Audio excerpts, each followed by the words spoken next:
Okay, so we've looked at classifiers. Now let's try to look at evaluation, right? So the basic structure of evaluation is you have your training data, a little bit of data, which is often referred to as your gap or the data that you use for training your parameters, and your test data that you never see until you actually go for your evaluation. And naturally, your accuracy is the total number of classifications over your test cases. And naturally, we need to ensure that your training and your test sets don't have anything in common. Otherwise, you're not going to get a good assessment of how well the model did. So, how are these percentages defined in practice? Well, it depends. 80% usually for training, 20% for test. Sometimes the gap portion is about 5 to 10%, which is going to alter these 80 and 20. Now, why do we need that gap parameter? Anybody?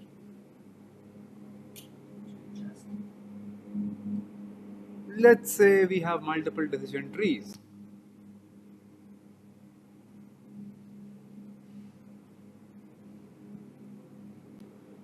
Okay, now let's talk about cross-validation.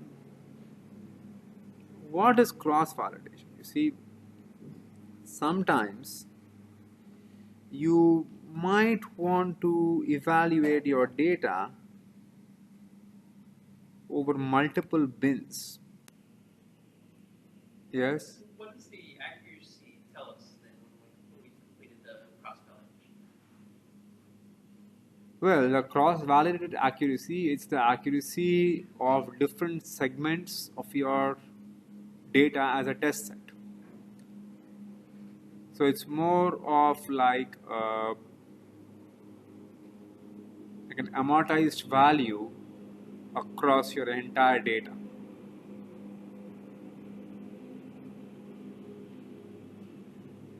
So cross-validation has two main advantages or two main uses. The first one is, you see, if you want to estimate multiple parameters, let's say the number of leaves or branches in a decision tree or depth, or let's say you want to take a different value for smoothing, you're trying different M for M estimation in knife base that we saw. You're trying, okay, we have multiple knife base classifiers with different values of M. You want to see which one is better. Keep in mind, we know that smoothing is a heuristic way. There is no perfect way of doing it.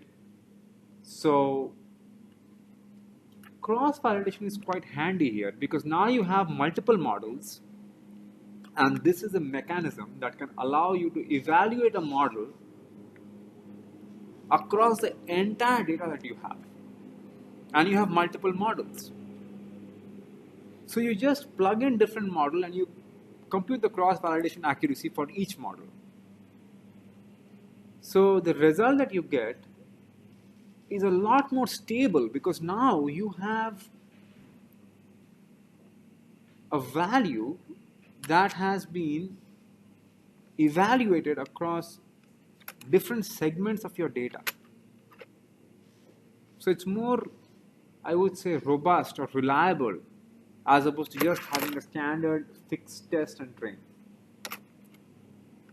Another advantage of cross-validation is you can actually directly use it to compare two classifiers. What is done here is, let's say, for each fold, you have the classifier C1 and its accuracy. And on the same, see, fold means what? You have fixed the train and the test. You're not changing them. And then let's say you're comparing decision tree versus naive base here. They're getting different values for different folds. Now, in the end, if you have to come up with one answer, okay, for this data, which classifier is better? What do? you can use these groups of values and plug into what is called a t-test. T-test is a statistical estimator. If you're not very familiar, it's okay. Not, it's not going to affect you as far as your understanding is concerned. All this is doing is, we'll make it under the hood because I don't want to go into stats now. But all this is doing is, if you come up with these means and you plug it in the t-value with some variance value, you're going to get a value of confidence that the difference between the performance of C1 and C2 on a scale between, say, 100% confidence to 95 and lower and up, you can go even lower than that, you would know that, okay, are these differences significant or not? See, sometimes the differences are not significant. Maybe little bit one classifier is doing better, whereas sometimes it is significant. So this test allows you to get a final reliable threshold that, okay, for multiple folds, this is how they fared, and now let's say we want to actually deliver in the production line. The actual classifier that goes and makes decisions. Which one do we use? Which one is better? So you can come up with the actual choice. In GraphPad or Excel, it's not. A lot of libraries already have done this. Okay, the last case of cross-validation is the extreme case where the data is very small. So in this case, you don't have the luxury of doing the bins. Hardly few samples in the data to train from. So the extreme is, we'll just keep one sample as a leave one out cross validation and use everything else for training, and we'll test on that sample. Is it the best thing to do? Well, if you don't have much data, what can you do? This is the extreme case. But turns out it's actually not that bad, because if your original data has m samples, this is effectively doing m-fold cross-validation. And all said and done, it is still an evaluation of an instance, and you're doing it for all the instances, and that's what you're using to get your final accuracy. So if you really have no other choice, this is not a bad idea to do.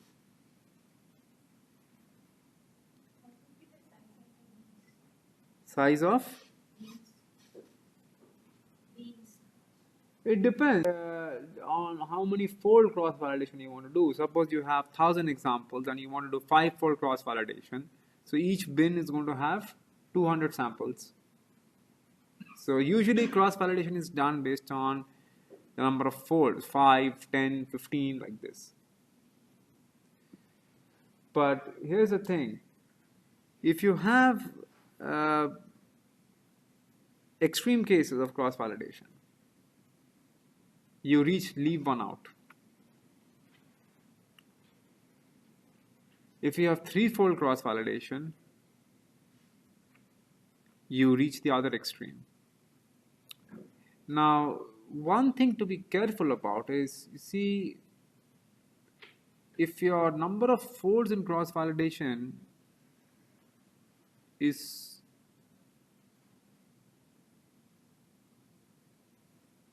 too low, then the training data becomes small.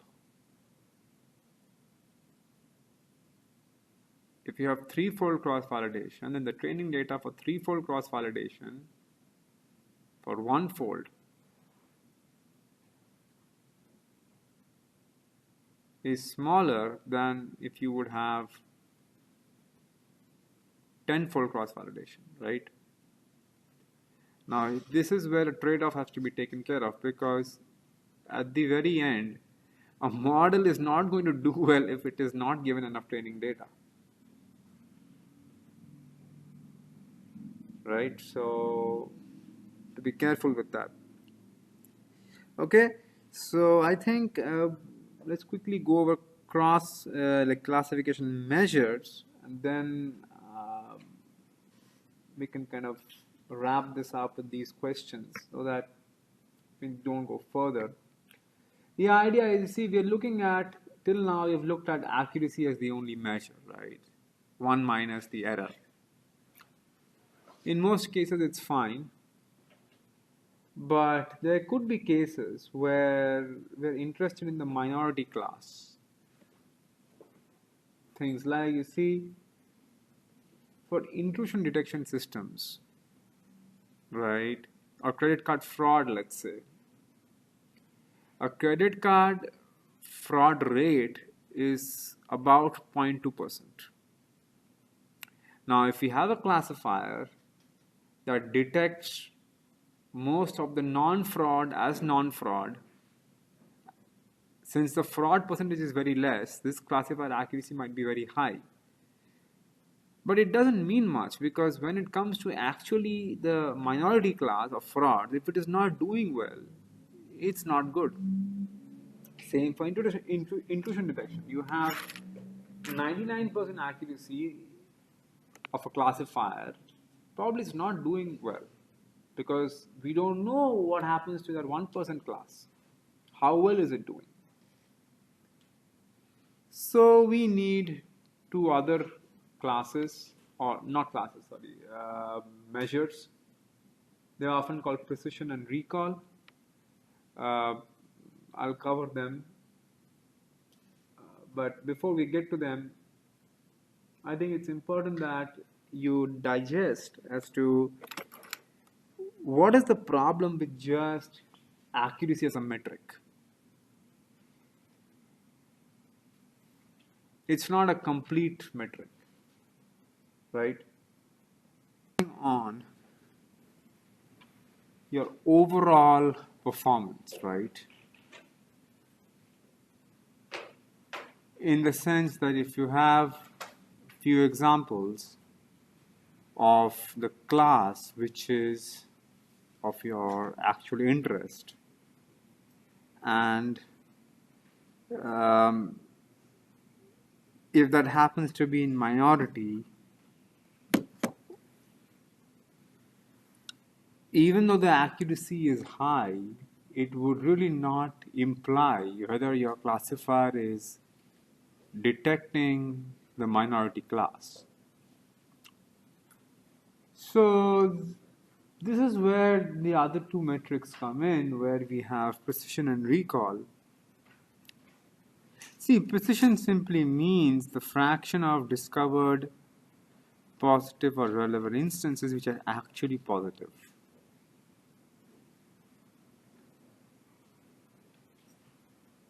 As the name suggests, precision means how precise is the model in detecting the positive class or the class of interest. Recall, on the other hand, is the fraction of all positive instances that could be retrieved.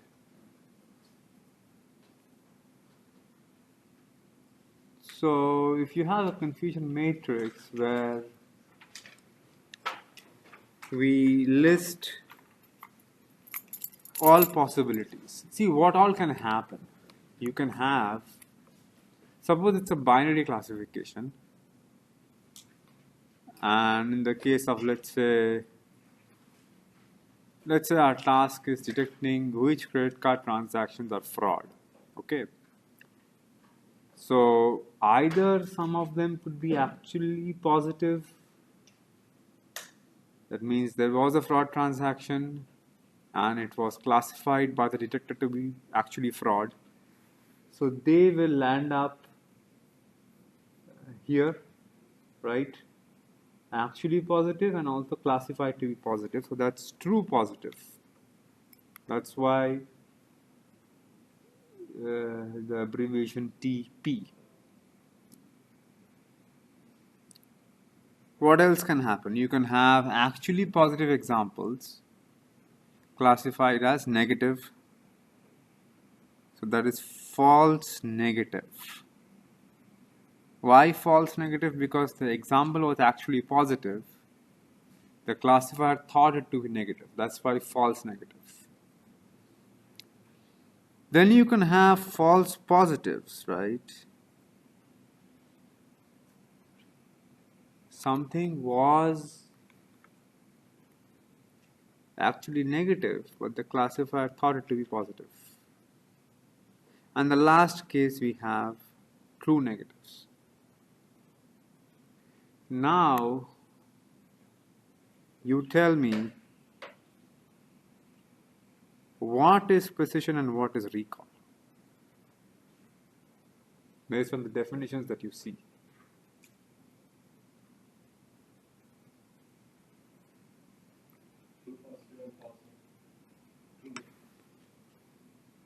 True positive and true negative. If you combine that, what happens?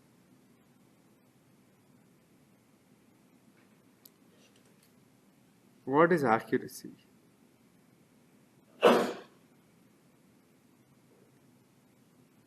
Accuracy is simply the total number of correct classifications. Now that can happen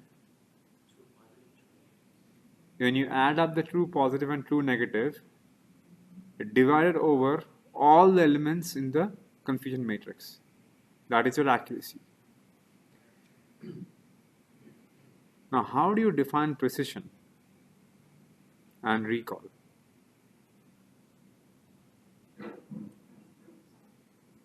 Precision is a correct positives, true positives. Over what?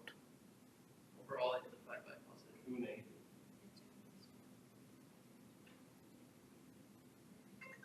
It is true positive over Over the true positive and the false positive. yes. Because that is the overall space you have. Whereas recall is what? True positive by true positive plus false negative. So that's what you see there based on the previous argument, right? So that's all there in these two definitions. There's not much into it, but the key thing is we need to understand where what becomes relevant. Keep in mind this is for the positive class of our context. See, precision and recall are always defined on one class of interest, whereas accuracy does not require a class. It is a measure to evaluate both the positive and negative classes together.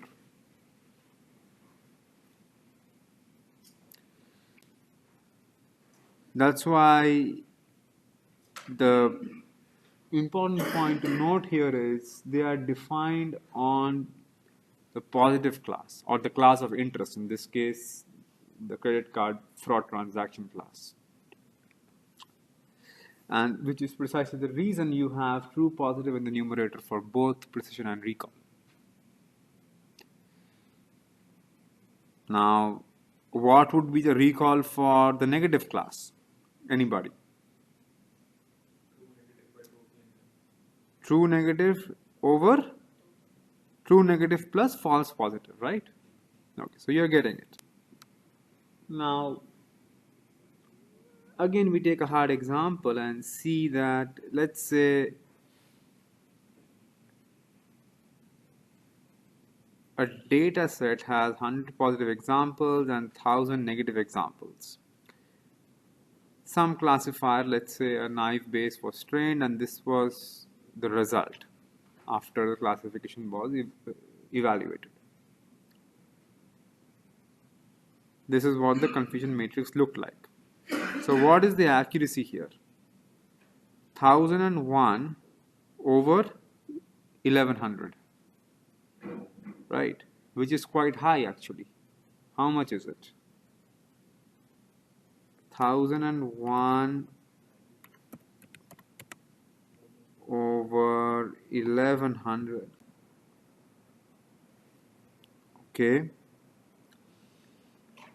So we're looking at harmonic mean, which is often called the F1 score, which is a midway between the precision and the recall. So that means you have, first of all, the harmonic mean of any two quantities is always closer to the lower of the two, right? If you're not aware of this, this is a fact. If you take harmonic mean of two quantities, the value of the harmonic mean is going to be closer to the one which is smaller of the two. Now, let's try to understand what happens in the case of precision, recall, F1 score and accuracy when we vary the training data and the performance of the proportion of positive examples in the training. See, all of this discussion is in the context of figuring out the positive class of interest. So, it can be a bit tricky because we are trying to kind of reverse engineer the data by looking at the result.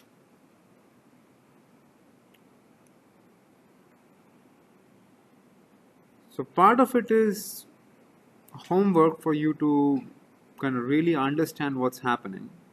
But I'll try to get the main idea clear here. You see, in this example, this is from one of my papers, what we did is, we trained standard classification models for detecting spam reviews versus non-spam reviews, hotel reviews. So we did experiments on the hotel domain and also on your restaurant domain. But I think one domain is pretty much the same because the trend doesn't really change a lot. And we use different features. First is the unigram, that is just single words as features. And the second case was using bigrams, which is two words together added to the set of unigrams as features. So sometimes bigrams can give you better performance. Nonetheless, the key point to note here is, see, what we are doing is we are increasing the proportion of positive examples in training in the x-axis from as low as 10% to 50%. 50% is balanced data, right? Ideally, when we are training, the ideal case is the training data has equal number of positive and negative examples. But that doesn't happen always in reality. Because in this case, let's say in the hotel domain, naturally there were about 14% spam. That's how the data was. But we tried to kind of alter the training data proportion. That is, we raised the proportion of positive examples from as low as 14% until we hit 50%.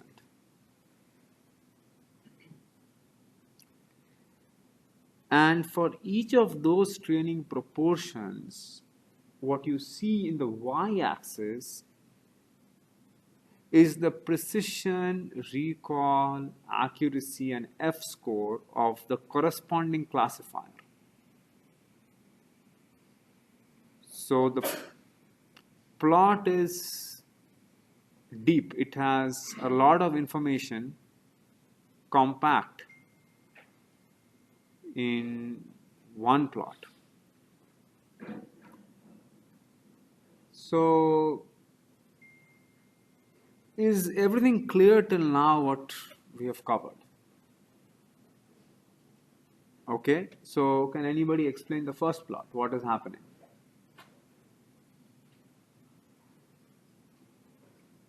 The blue curve is the accuracy, green is recall, which is steadily increasing. The precision increases, rises to a peak and then plummets. The accuracy begins pretty high and slowly goes down.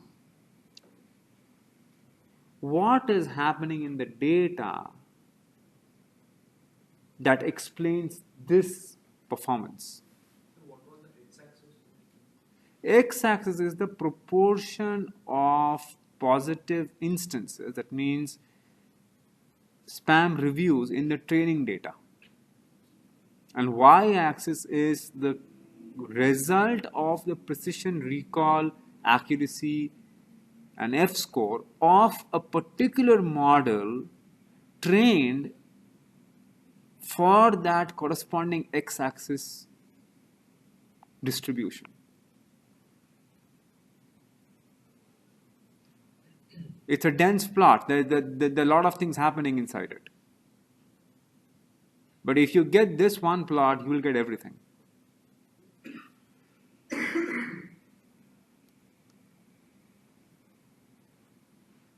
increase of proportion, accuracy and precision is lowering. No, that even I can see. I am asking you, how do you explain what might be happening in the data? It's a purely experimental science, right? We have done some experiment, and that's how all of data mining is. I mean, to be honest with you, that's how all of computer science is. Unless you're doing mainstream theory and stuff, that's a separate area. But most of computer science is experimental. You devise a model, you run experiments, you see the result, and then you try to reason, okay, what is happening?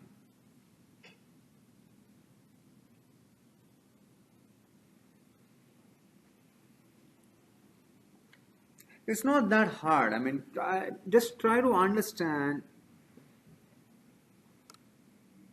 the specifics of the metrics that we care about here and the experiment that is being done.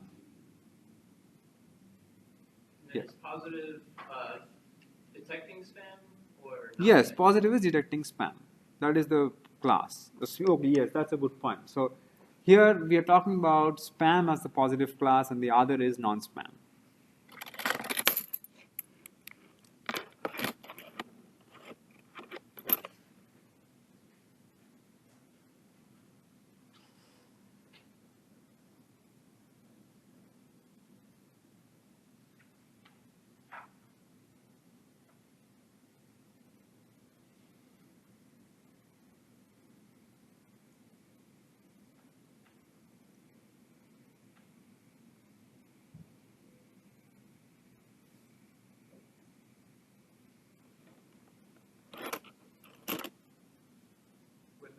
precision is falling down, that means training data was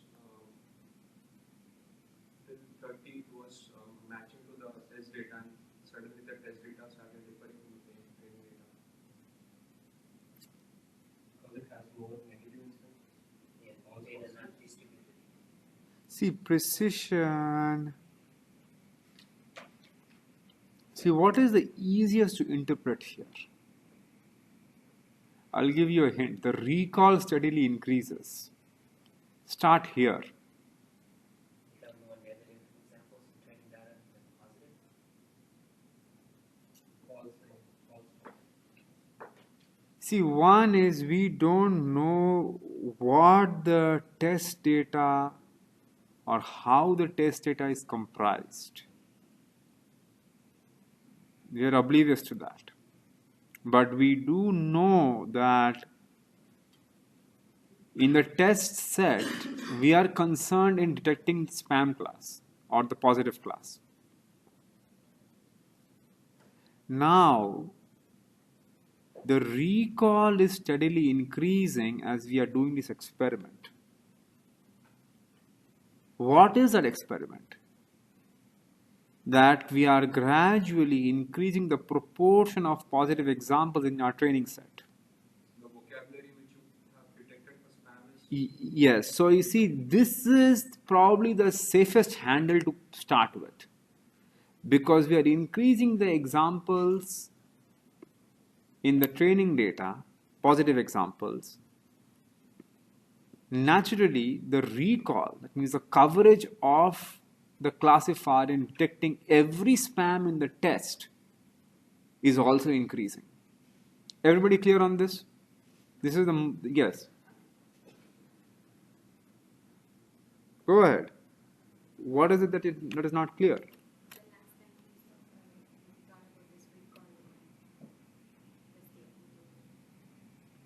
So as you increase the proportion of positive examples, you are allowing the classifier to be more aware of the type of spams or positive that can occur. Naturally, that would increase the recall in the test set. Part of it is increasing the vocabulary, part of it is also increasing the nature of examples. Okay, so the recall is clear. Now let's target accuracy. What is causing the accuracy to sharply plummet? Starting high, as I'm increasing the proportion of positive examples in my training, why is the accuracy coming down? Overfeeding. We have different distributions than training distribution. Overfitting doesn't apply here. What can you say about the test data distribution? That their distribution might not be exactly the same as the training. What is the distribution? The feature distribution. No, not the feature. You were, I was quite optimistic with you. I thought you were very close, but you kind of offshoot it to a different track. So, what is happening in the test distribution? You're very close. I don't know why you kind of detoured or something. Anyway, what can you say about the test distribution from this? Yes. So when your test or your training data is very small or very low on the positive classes, the model is generating a lot of, say, negative responses because it hasn't seen a lot of positive, or doesn't have like a lot of vocabulary for the positive class to be classified by the model. But as you increase it, it relaxes the negative classifier and then starts making it more positive. So it starts incorrectly identifying non-negative classes as positives because the vocabulary is more broad. You're kind of there, but what exactly is happening? I would not totally discount what you're saying. You do have a point, but it's you see, the easiest way to kind of uncover what's happening is the distribution of the test set balanced or imbalanced? Try to reason there. Do you think the test set also has 50% positive and 50% negative? Or something else is happening there?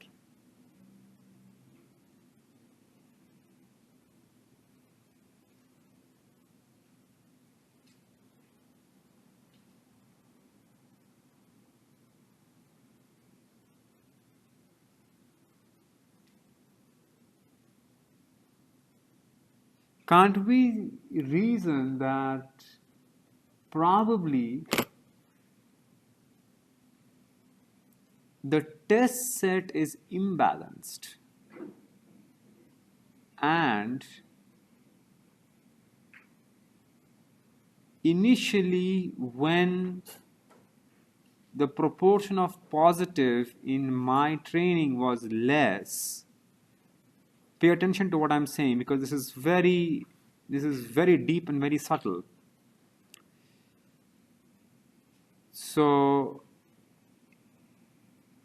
initially when the proportion of positive examples in the training is less, the classifier is somehow skewed toward the negative class because of the prior. And then what happens is the damn accuracy is pretty high. When can that happen? That can only happen when even the test set has a higher proportion of negatives. So it's pretty clear that the test set is heavily imbalanced, which is precisely the reason why as we increase the proportion of the positive examples in the training, as it reaches what? The balanced set distribution, that means the training is now balanced. The training data has no prior bias towards any class whatsoever. And then the accuracy comes down. Makes sense, right? See, now once we have chalked these three out, precision is very easy to handle. What is happening is the test set has a smaller percentage of positives, right? And the training set, we are gradually increasing the positive, which is why you see the precision starting low, but then gradually like being raised.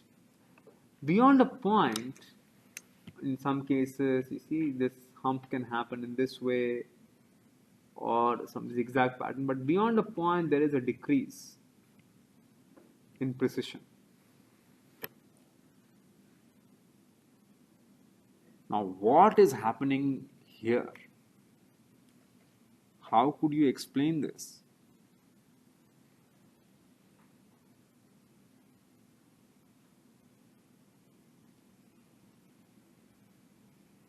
I think I'll leave it for homework because it's better I can see, here's the thing. If you get it by reasoning and if you get it by my telling you, there's a huge difference because both ways you will understand. But in the first case, you will develop the knack of solving similar problems of different nature.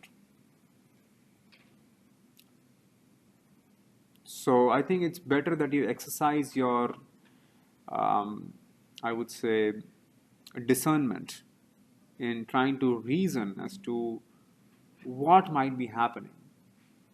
Because this is exactly what you would be required in your exams. Okay.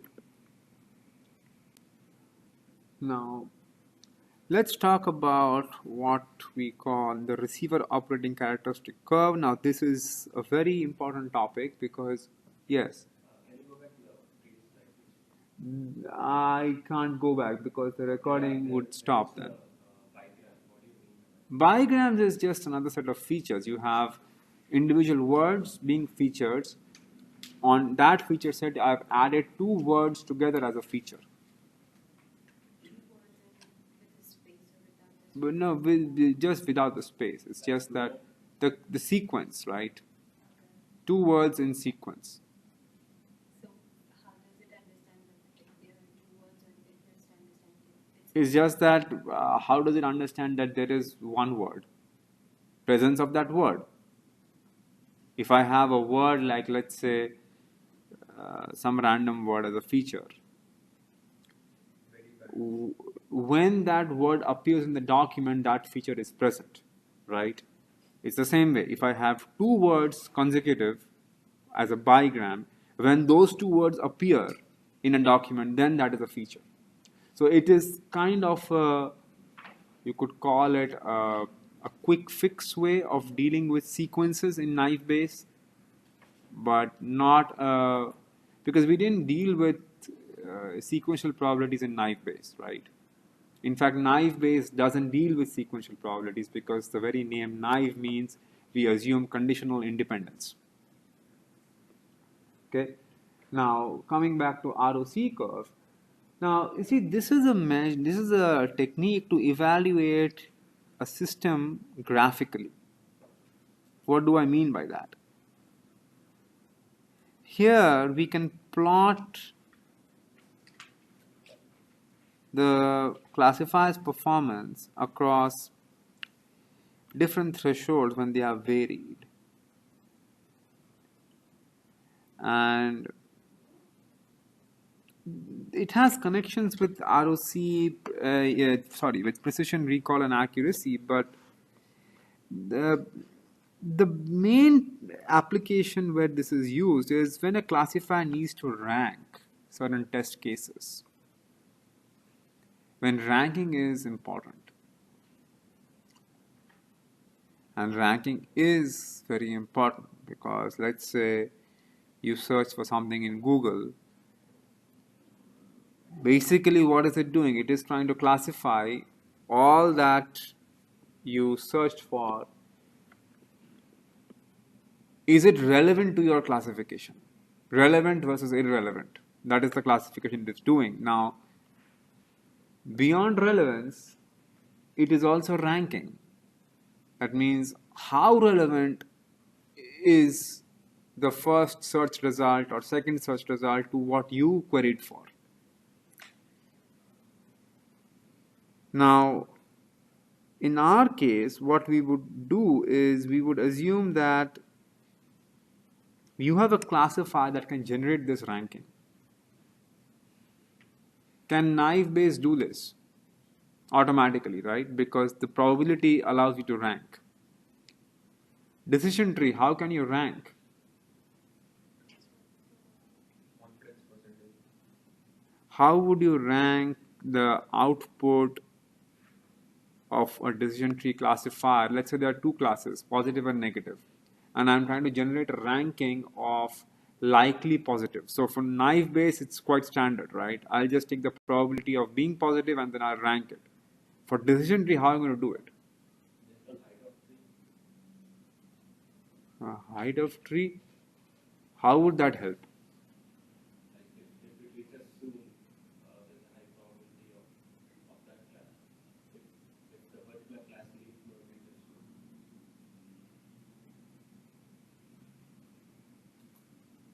Not necessarily.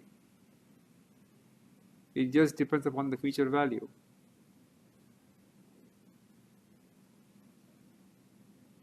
Elimination function.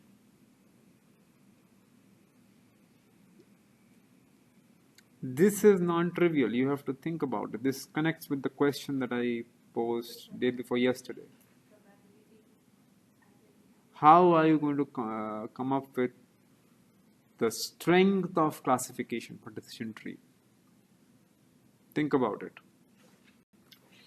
But in our case, what? In decision tree, if you have more number of pure subsets, is it possible that that particular model is more accurate, or you can rank that more?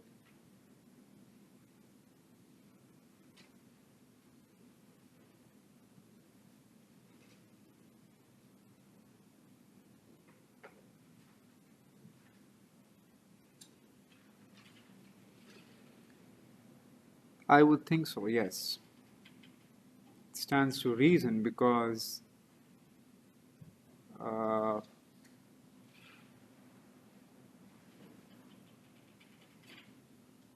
that's how entropy would be lower, right?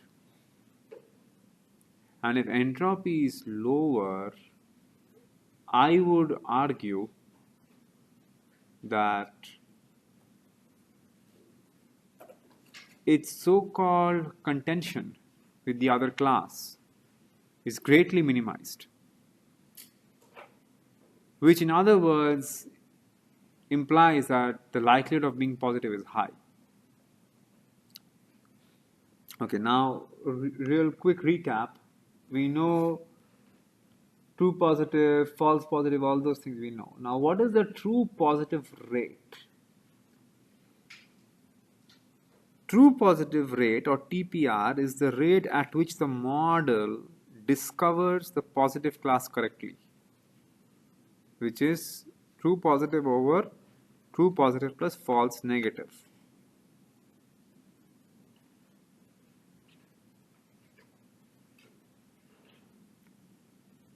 Which is the same as recall. False positive rate can be defined in the same way, which is the rate at which the model misclassifies a negative class.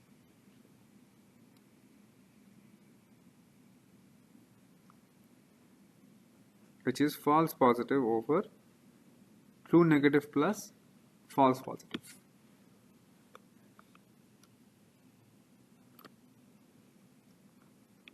Now let us try to reason what values of true positive rate and false positive rate are good and why.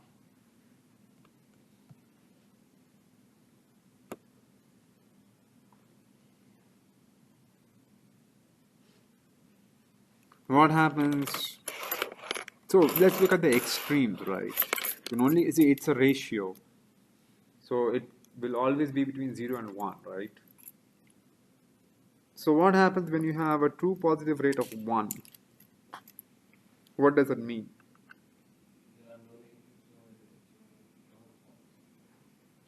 There are no false negatives, right? That means what? Training data has all positive and test data also has the same positive subset. Is it good or bad, this situation?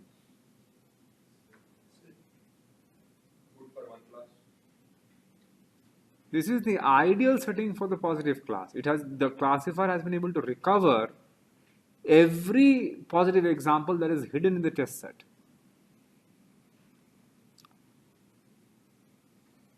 Now let's look at the other side, which is the false positive rate. False positive is what? It can go from 0 through 1. So what happens when it is 0?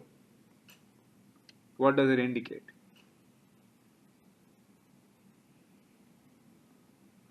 Test data doesn't have any negative.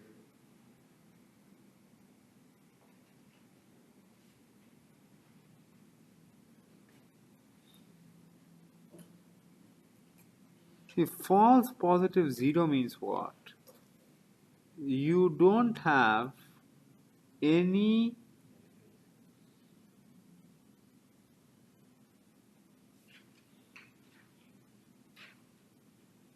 misclassification of the negative class. So, is that a good thing or a bad thing as far as your performance is concerned?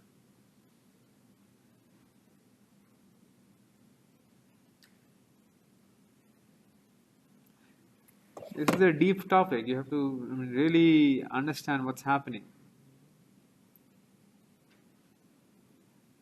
And there will be questions on this in the midterms and finals. So, please try to get it while I'm here, because I can, in the context right now, because if you're not getting something, if you're missing something, I can clarify it right now so that all of us are on the same page.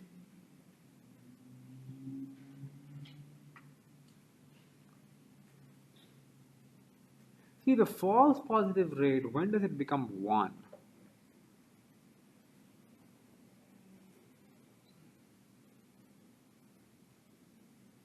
When there is no true negative.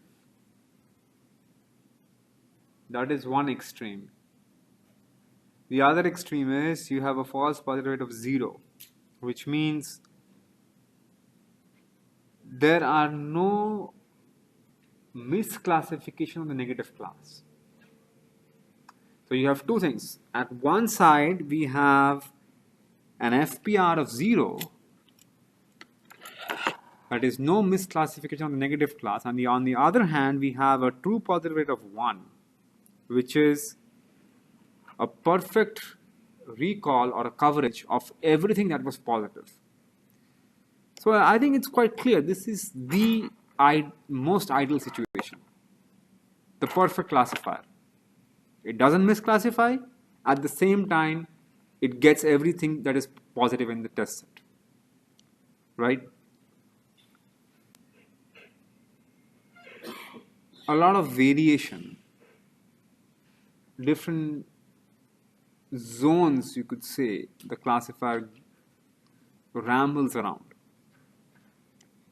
Now these zones can be enumerated if certain thresholds are changed, and it's a ranking problem, so we'll see how it is done. But fundamentally, what we are trying to get from an ROC curve is when this classifier goes through different zones until it reaches the extreme, the way it rambles about,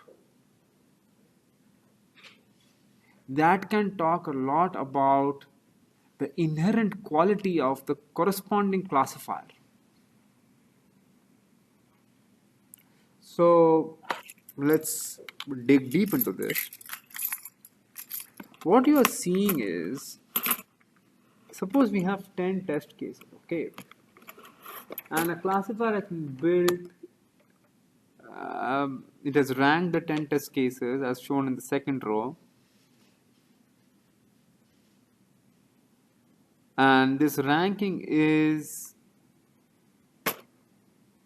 on the likelihood of being positive. Keep that in mind. So what we have done is we have taken a knife-based classifier and we have put that to test, and it is ranking the examples on being positive, because the classifier is trying to get the positive class.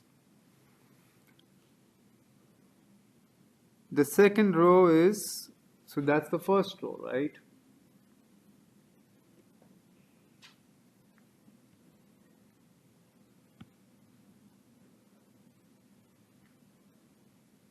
So this is the first row. This is the rank 1 through 10. These examples are ranked based on the corresponding classifier's performance. Now, let's say this first example, the actual class of this example is positive, and the classifier ranked it to be number 1, being positive. This second example, actual class is positive, the classifier ranked in second position of being positive. Third case, actually the example is negative, but the classifier thought it to be positive and ranked it at 3. So here the classifier is not doing well, but I mean, that's how the data is, right? Again, back down here, it is a positive example, but the classifier doesn't think it to be that positive in a ranking of 1 to 10. So again, the classifier is not doing well here. So when we have this gamut, this is exactly how something can happen in the real world, right? Because you don't have any control over the test data. You do not have any control over the uh, how these examples with whatever actual class they have, how does the classifier deal with them?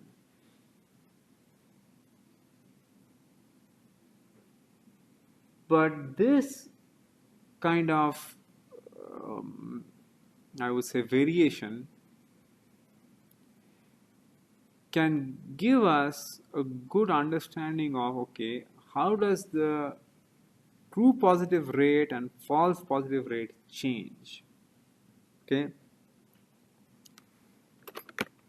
Now, in the data, we have how many? 1, 2, 3, 4 actually positive, and 1, 2, 3, 4, 5, 6 actually negative examples, right? Now, what we are doing here is at each rank position,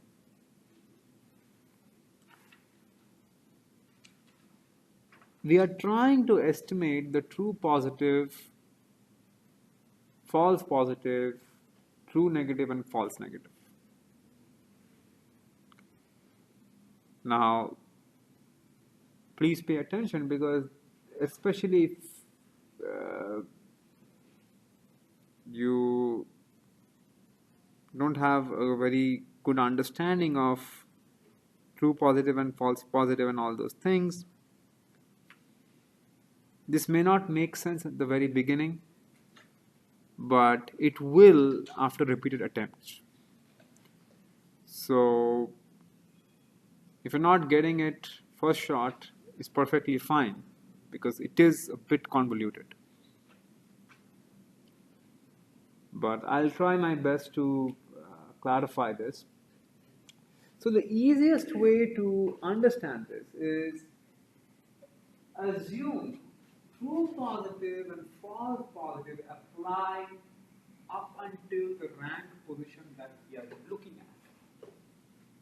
And true negative and false negative apply to the examples beyond that rank position. That is, rest of the data. So let's say here we start with 0 true positives. We find an example that is positive, and it was also ranked to be positive.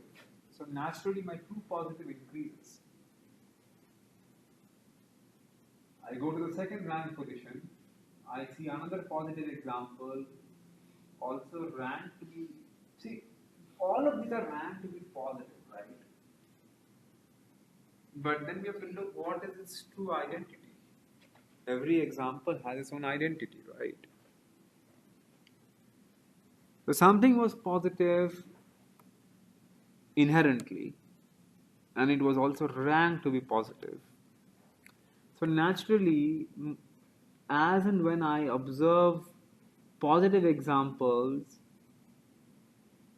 my true positive would increase. But if I see negative examples, my true positive would not increase. Because a negative example being classified or ranked to be, this is as if being classified as positive, right? As positive does not count to true positive, right? So this is quite standard, right? This will keep on increasing as we encounter actually positive examples. When we don't encounter positive examples, this stays the same. Now, false positive. False positive means what? Something which is actually negative but pretended to be positive. So how would this behave? This is quite standard, right? This was negative, but the ranking, or all of ranking, is as if it was classified as positive. It appears here. Naturally, my false positive would increase. When I again meet a positive example, this would not increase. This is also easy to understand. These two can be a bit different, but they won't be difficult if you reason that they apply, these counts apply to the data beyond the rank position that we are encountering. So to start with, there are 1, 2, 3, 4, 5, 6 true negative examples. Actually negative. Now, for every negative example that you observe in the ranked position, and keep in mind the ranking is as if they are positive. So what happens? Here you have already met one, right? So in the remaining, you have 1, 2, 3, 4, and 5 true negatives. So what happens? In the next case, you decrement the count by 1 again. Because up until now, you've already seen 2 actually negative examples being classified as positive. So 1, 2, 3, 4 remaining true negative examples at that rank position. False negative is what? Something that is actually positive, but the classifier thought it to be negative. So how many are actually positive to begin with? 1, 2, 3, and 4, right? And then for every positive example that I've already seen, remaining, how many such potential false negative can appear? It's one less, right, than what it was in the beginning. So for every positive example I see, I will decrement the false negative count. Okay. Now, once we have all the counts at every rank position, computing the TPR and FPR is just plugging in these values. So now what we have is, for every rank position in our data, and as we have varied the, what have we varied exactly? We have not really varied anything. We have looked at the classifier's likelihood of positive at different levels, and up until that level, how did the classifier perform? So you could say these values are for the classifier at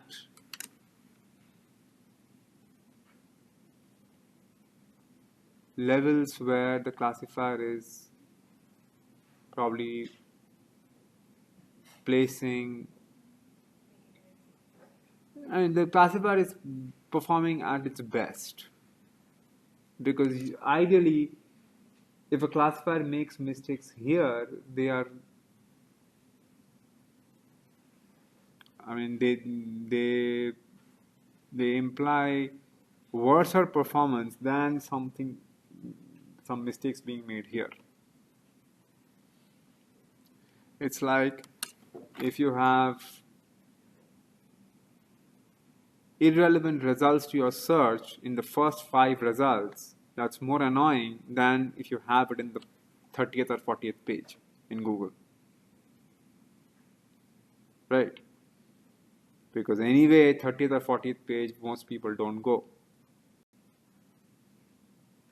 So we are trying to assess the classifier's performance at every rank position, and these two values, TPR and FPR, and keep in mind, both of them, TPR and FPR, are directly connected with the classifier's performance. Why? Because TPR is evaluating the recall, how good the classifier's coverage is, and FPR is evaluating how precise is the classifier in not misclassifying something as negative. Yes. So would you say that up to the second level is the best score that the Not second, I'm saying the initial ranks. Now that depends upon the end user's level of granularity. Some people might get irritated with Google if they don't get the first result to be right. Some people might be okay until second or third page. That's the very last point is going to be 1, 1. That I think is quite standard, right? Quite obvious, it has to be. Now, how does the variation look like? If you plot this with FPR in the x-axis and PPR in the y-axis, you're going to get a curve like this. The diagonal line is the line of a classifier that does random predictions. Now, you tell me, or let us try to reason that what does this curve imply?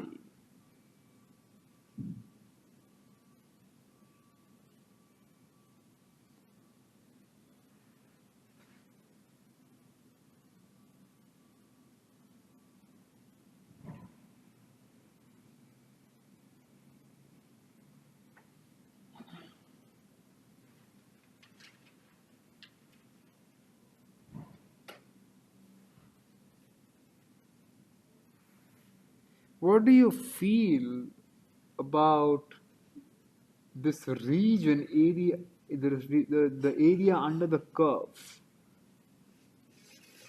If that area under the curve is high or low, how does that correlate with the classifier's performance? Or there is no correlation whatsoever?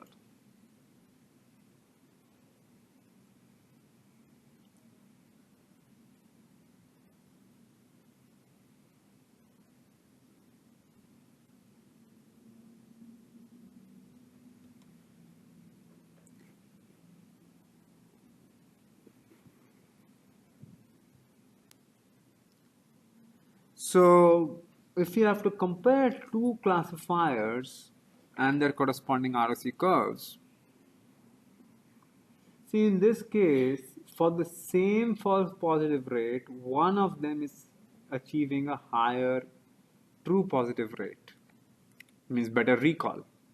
So in this region, C1 is better. However, beyond this region, C2 is better.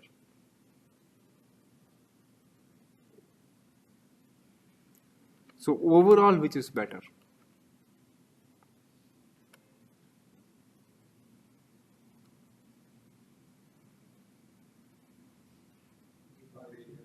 The one which has a higher area under the curve, right? Because it has a better coverage overall. And in this case, how do you find the area? Well, you can use something like space part. I mean, you could do it directly ab initio. You can integrate this curve. That's fine. But in our case, we can just reason that okay, if we this part and this part, they are common. Now, visually, this part seems to be smaller than this little part. So probably the area under the C1 curve is higher. So here C1 is a better classifier. Okay. Okay. So last time we just stopped here. So we're going to commence support vector machines, which is, as we looked at this, a linear classifier for very high dimensional data. Now, what does that mean? See, in decision trees and naive Bayes, what we have seen till now, the features are not really directly connected with your prediction in a mathematical decision function way. Here, the idea is we get back to like standard linear prediction methods whereby the feature values and with appropriate weights, if we perform a linear combination on them, we directly get to the decision. Now, what do I mean by that? You see, the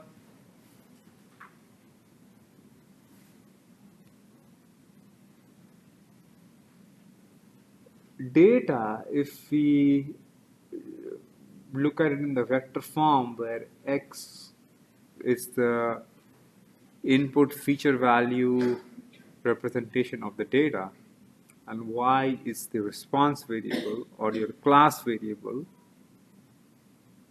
Now, in our case, let's say y is plus or minus 1 for two classes, and x can take a series of numerical values. Each feature has to be, at least in this case of SVM, has to be a numeric value. But that's easy because even if you have categorical features, let's say in the case of naive Bayes, where we looked at the feature value taking different categorical attributes like weather being sunny, hot, or mild, you can just transform them into the weather value being 0, 1, and 2, right? It doesn't really matter. But the idea here is if you have a very high dimensional data, that means the number of features in your data is very high, then this is probably, if not the best, but a very powerful and a very effective way and significantly much more efficient than a decision tree or naive-based model. So this has been quite popular, and the way it works is it essentially builds a linear function, rather learns a linear function, where the idea is we do an inner product of the weight vector and the input feature vector. So the weight vector is right now unknown. That is the whole point of learning the model. So we assume that there is a weight vector with which if you do an inner dot product with your input feature value representation of the sample that you want to predict, what do you get? You're going to get a scalar value, right? And with that, if you add some another scalar bias b, this whole quantity, the decision function f of x, becomes a scalar value. Now, all we do is we want this scalar value, if that is greater than or equal 0, we assume it belongs to the positive class, otherwise it belongs to the negative class. So that's how we set up the problem. And naturally, what is the goal of the problem? The goal of the problem is to find the weight vector and the bias. That is the learning goal, right? Because this is what we know from the training data, the feature representation of my input sample. This is the labeled class associated with the training example. So I set up the, like I would say. Now, how do we go about it? So let's take an example.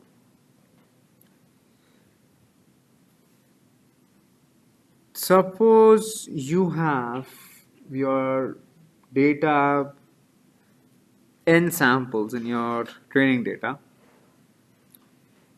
and this is what we set so that our ultimate approach is, or the basic learning goal is to estimate the weight vector from the training examples, right? Because once you know the weight vector, classifying new unseen data is pretty standard. All we have to do is we just plug the weight vector, because we know the weight vector and we also know the feature values of the test sample, and we estimated the bias. So once we plug this, you're going to get a hard scalar value, right? Because this is an inner product, it gives you a scalar value. This is a summation of a bias term which is scalar anyway. So you get a hard scalar product or a scalar value, and all we got to do is see, okay, whether this lies greater than or equal to 0 or not, and accordingly we choose the appropriate class, right? So in this case, let's say we have, so before we get into the specifics, what is this expression? Suppose W is unknown, and this is what? The values of the feature, right? So what does this look like?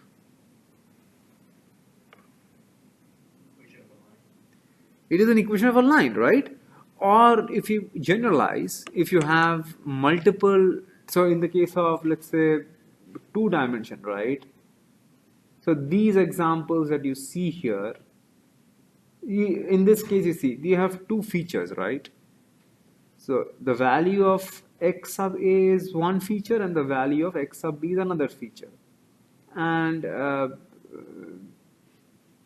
depending upon different feature values, different examples are appearing and they have different classes, right?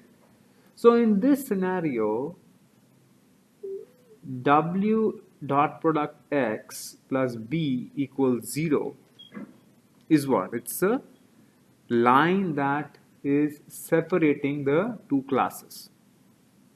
And that's what we want to find. In the most general case, in the 3-dimensional space, what happens? This line becomes a plane, right? In a higher dimensional space, it becomes a hyperplane. Suppose you have 1,000 vectors, the 1,000 features in your data. See, as many features, that is the dimensionality of the problem, right? So, in the most general case, when you have lots of features, what happens? This simply becomes the decision function becomes a hyperplane. Making sense? Okay. So, again, in this case, what happens? This is quite standard, right? You have a line, and the equation of the line is nothing but, in this case, this axis by its x-intercept, which happens to be what? 8.5 plus this axis by its intercept, which is 9.5, minus 1 equals 0. That's how we define the standard equation of a line. Of course, you can also define it in y equals mx plus c format, but doesn't really matter, right? It's the same thing. So in this case, what is w and what is b? What is the weight vector in this decision function? Anybody?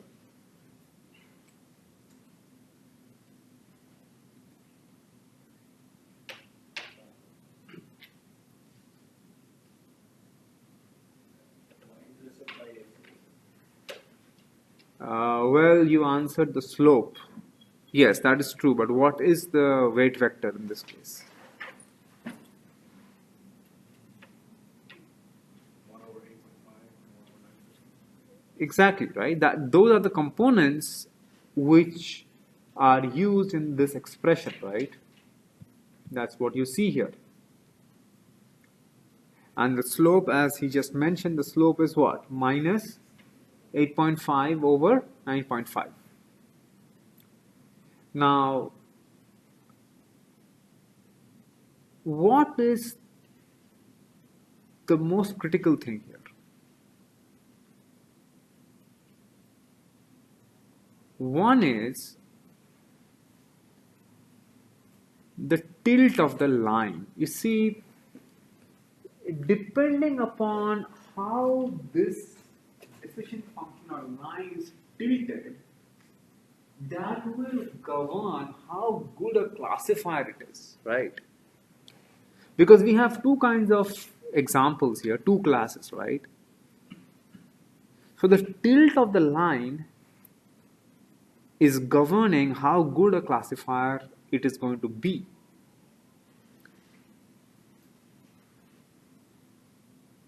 And that's where most of the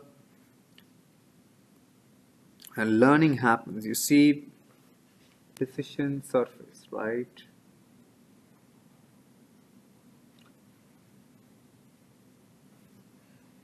Now, which one do I choose? And why? And how?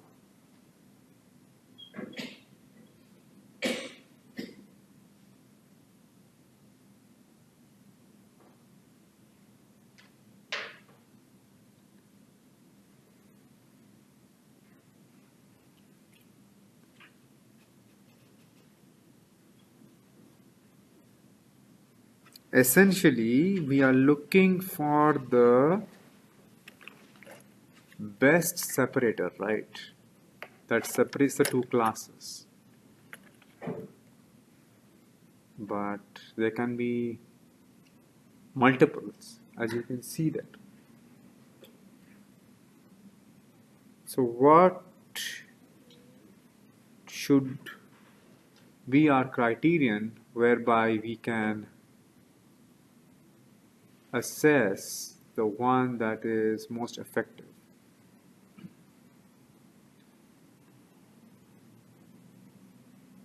How do you think we should go about it? I mean, there has to be some solid rationale, right? Some distance between those two. Yes, so it has to be of, it has to deal with distances, right? But what kind of distance? Because you see, ultimately, in two-dimensional, I could say that, okay, uh, if I kind of envelop all these examples with a curve, wherever the most, whichever point has the highest bulge for that curve, and for the envelope of these examples, so I'm going to draw perpendiculars from those bulge points of different envelopes on my line and see, because the bulge point is the basis where the most extreme separation can be captured, right? So if I identify them,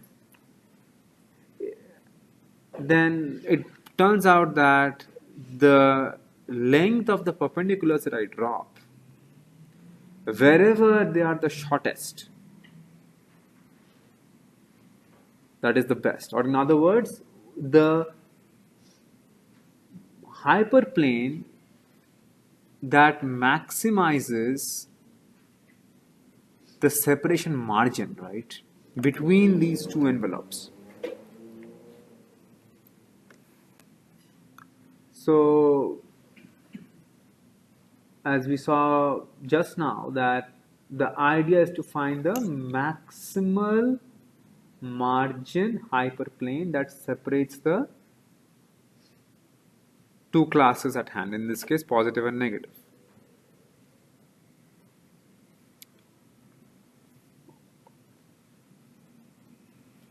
And it's quite intuitive. You can, even machine learning theory shows that the hyperplane that minimizes the classification errors is the same as the one which maximizes the marginal hyperplane. Has to be, right?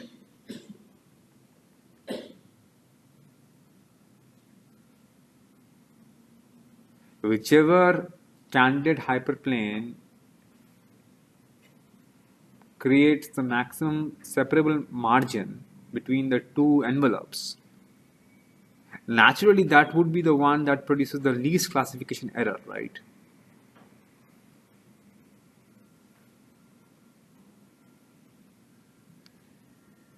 Okay, so if this is clear, then the rest of the part is not that difficult to get. It's actually quite straightforward.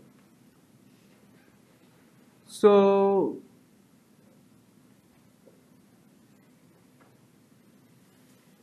in this case, let us assume those bulge points be x plus, comma 1 and x minus, comma minus 1 for the two. In this case, this is the bulge point of the envelope.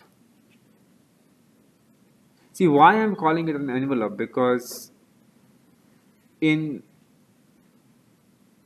two dimensions, what is it? It's actually a curve, right? Suppose you want to draw a line that kind of covers everything on this side and on this side, right? So in two dimensions, it's going to be a curve. On three dimensions, it's going to be what? It's going to be a surface. On higher dimensions, it's going to be what? A blanket, right? Or an envelope. That's what it's called in linear algebra. There are various names for it. Some people call it hypersurface. You can call it an envelope, or you can call it a hypercurve, because you can't physically like quantify it beyond 3 dimensions. This cannot be quantified physically. But that's not the point. I think you are getting what I'm trying to say here. The idea is in the hyper envelope, sorry, the envelope or the hyper surface that covers or envelopes all the examples in one side, that is going to have some bulge point, right? In this case, let us assume this is be that x, x superscript plus be the bulge point for the envelope of the positive samples, and the same for negative examples. So what do we have to do now? Simply find the perpendicular distances from the bulge point on the hyperplane. Do it for both sides, and it's going to be symmetric. Sum them up.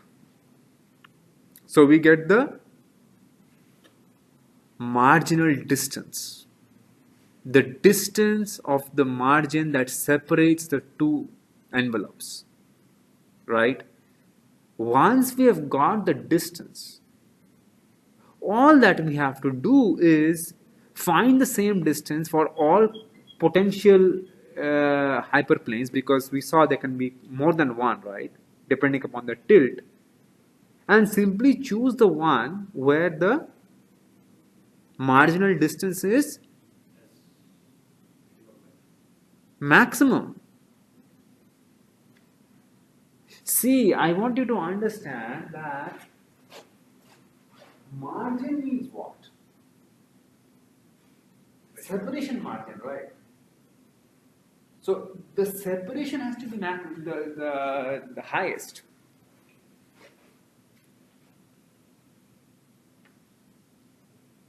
Only then the classifier is going to do well. Because if the separation between the two classes is close by, what is the problem? The problem is examples which are closer to the boundary, their mistakes can happen. But if the margin is maximized, of course, there can be still some examples in the boundary, but the situation is greatly minimized, right? So that's the whole point. So what is, like, getting more technical, what is effectively the learning goal here? Remember, we want to find the weight vector. Without that, we cannot do the prediction. So technically speaking, the idea is to express the margin as a function of the weight vector.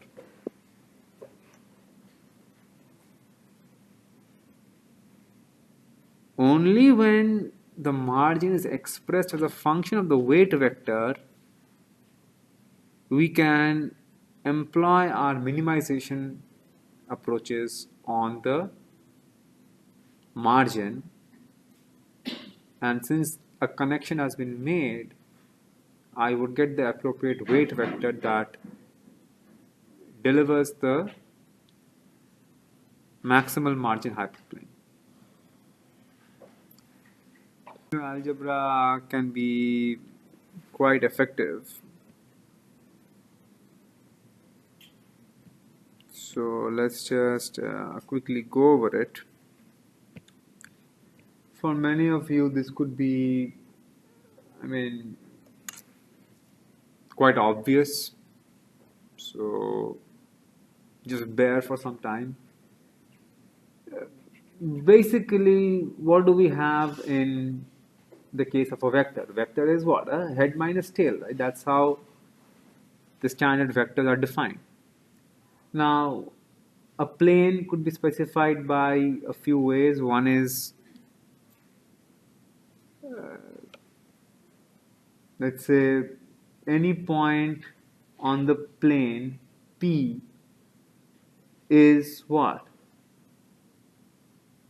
Any point on the surface of the plane A plus any two vectors u and v that lie on the plane but with some scalar combinations. That is how we can define a plane. What is another way of defining a plane? Another way is any point on the plane P minus another point A. It is going to be a point, it is going to be a line that lies on the plane.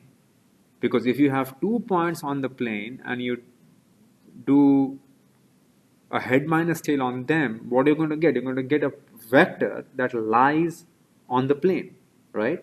Now, when you have that vector, dot product, the normal to the vector, normal to the plane, you're going to get what? 0. That's another way of defining the plane. And what is a unit vector? Unit vector is nothing but a vector which just has a direction. Its magnitude is 1. And you can obtain it by dividing it by the magnitude, where the magnitude is just the Euclidean norm, second norm actually.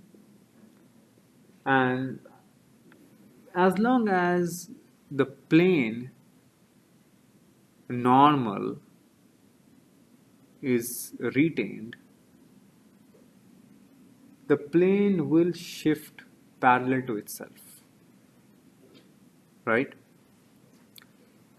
So the plane normal is maintained means what? As long as in our case, in the case of let's say the hyperplane,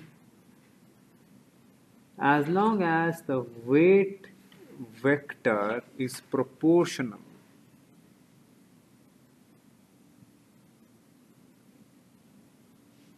to other weight vectors, the corresponding hyperplane is going to move parallelly, right? It won't change its direction.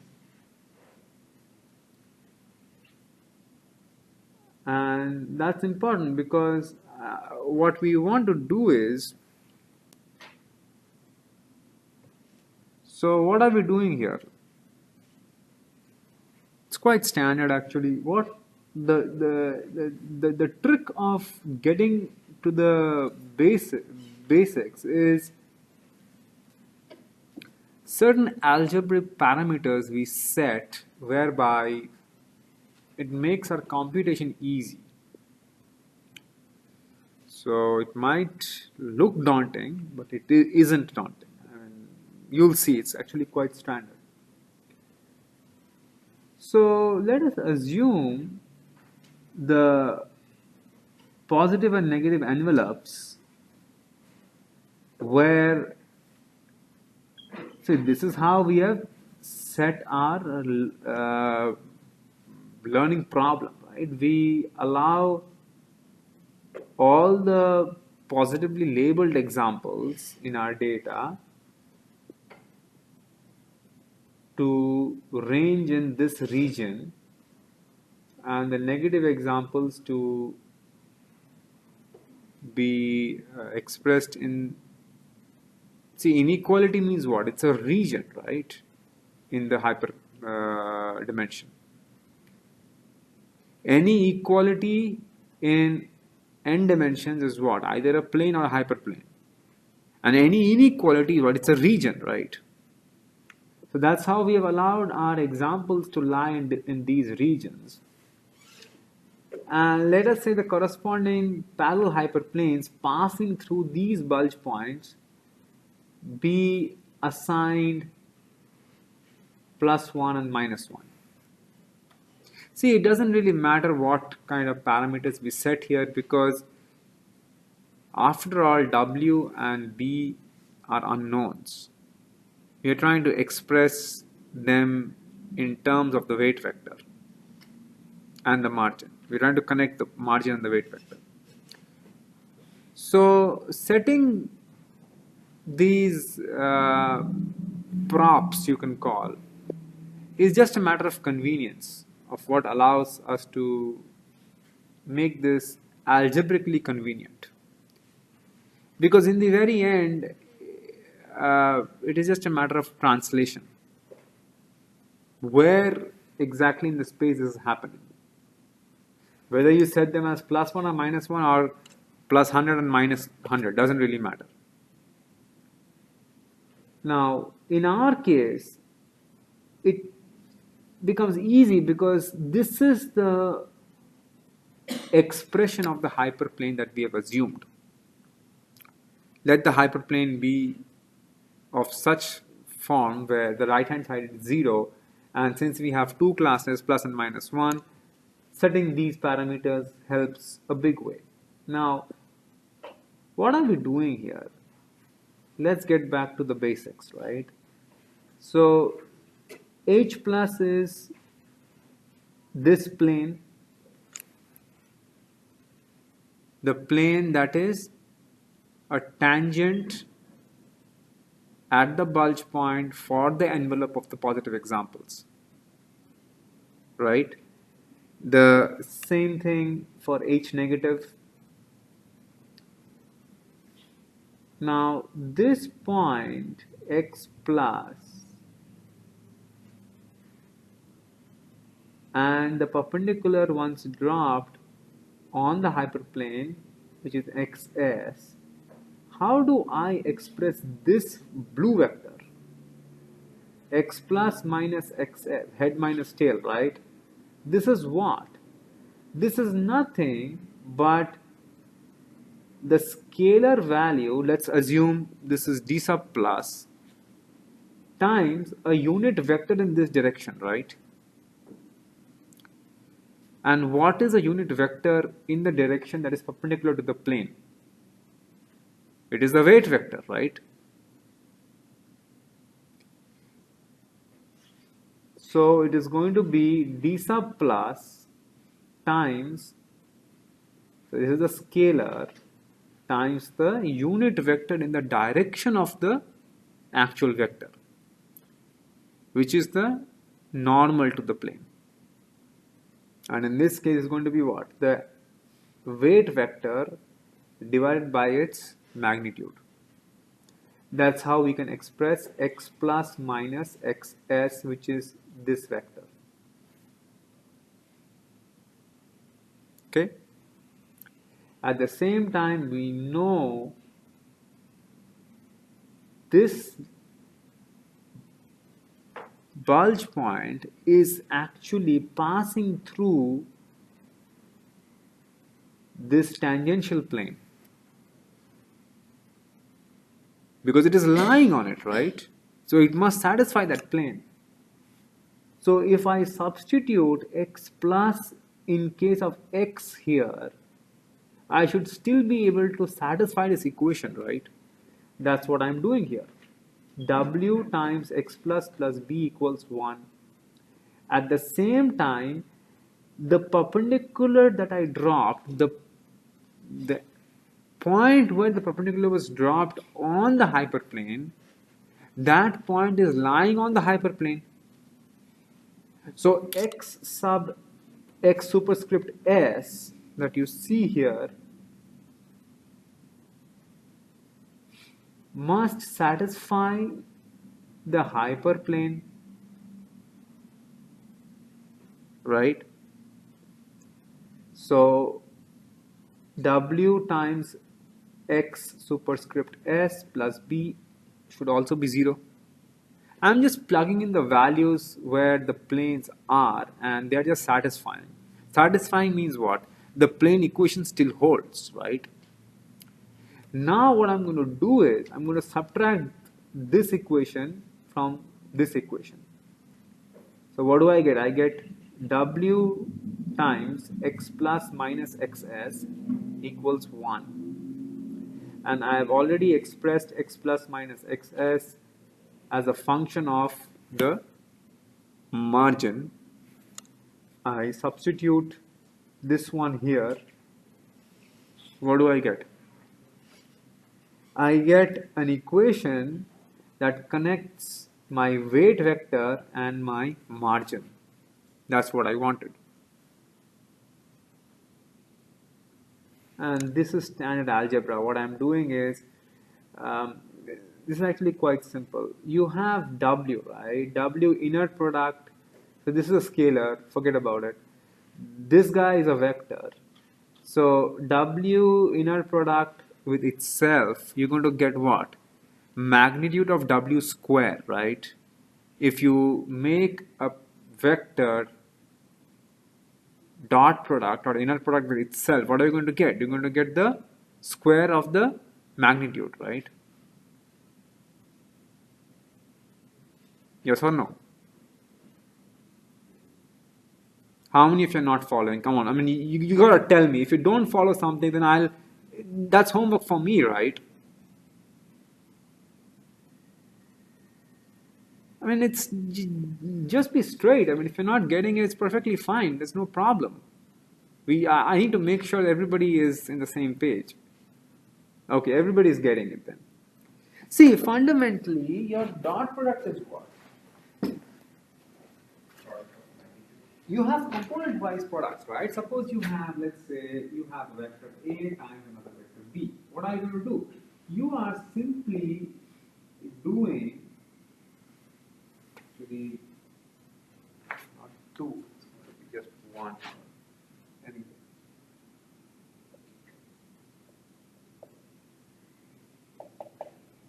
Right? So you are simply doing a component-wise product and sum. And this is what? This is nothing but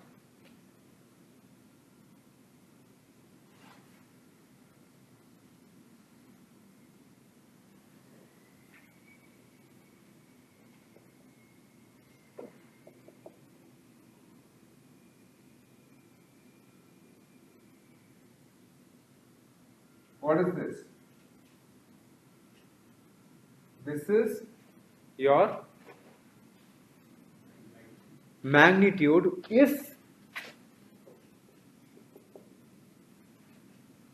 if they were the same vector, then it becomes your magnitude, right? That's exactly what we are doing here. So you're going to get d sub plus as a reciprocal of your magnitude of the weight vector, right? Is everybody in the same page? Any doubts, any concerns, please ask. Should be W squared by W by Yes, so what happens? So if you put it over there, right, this is going to be W square, right? And you have one mod of W here. So this cancels the top one. Then this one goes on the other side as a reciprocal, right? Okay, so everybody is getting it. That's good. Now, you have this, right? In a similar way, we could do for the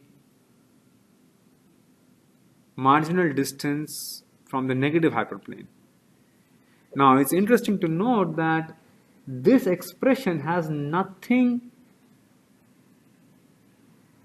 asymmetric about it. So, if you do the same math, you would arrive at the same conclusion that the marginal distance from the negative plane in negative samples is also 1 over the modulus of W. And hence the total margin is what? The summation of the two, which is 2 over mod of the weight vector. Now we have arrived at a very effective standpoint where we have been able to express the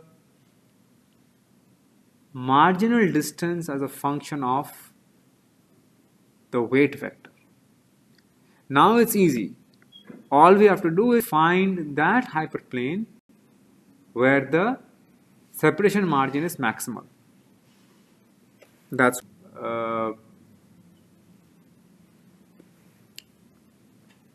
square of your weight vector, because the reciprocal is of a positive quantity, right?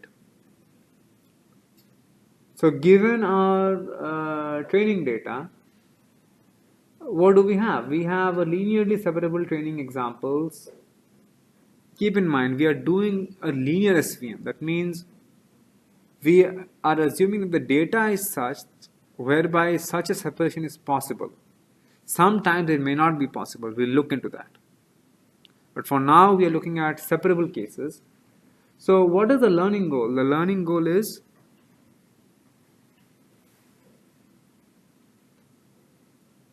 minimize the inner product of the weights. See, minimizing a quantity that is positive, and because ultimately this is always a square, right? So the square is going to be positive, and this is a scalar over 2. I mean, but not, because when this is minimum, this over 2 is also minimum. So we want to minimize this. Now the tricky thing is there are certain constraints that we have to abide by. All the setting that we have looked at is assuming that our data follows these regions. That means the training data is lying in these regions, right? So these become the constraints while minimizing the objective function at hand. What does it mean? It means whenever in the training data the labeled example is of the positive class, the appropriate training example should lie within this region. Same for the negative. These two inequations are combined directly in one inequation. Because when y sub I is negative, what happens is this inequality is reversed. So that's how you get this inequality. So I have combined the two into one. Now, essentially what this is doing is solving a quadratic programming problem. You want to minimize a quadratic function subject to certain constraints. Now this is a bit beyond the scope, so I won't go into this, so we can treat this as a black box. In fact, there are lots of libraries that can do linear and quadratic programming. It's a purely math linear algebra topic, or some, I think, numerical methods or optimization books also touch upon this. But essentially what we want to do is we want to feed this to our quadratic programming toolkit, and we're going to get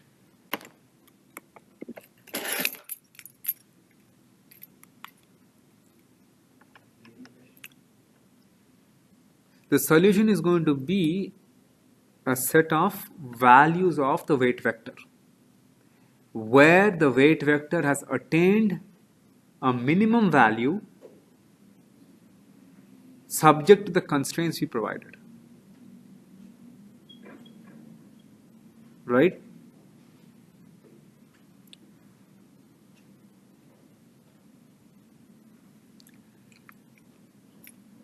Now,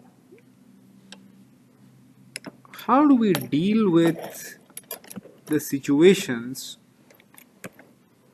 where the data cannot be separated? See, if you look at this data set, the very nature of the data is such, do what you want.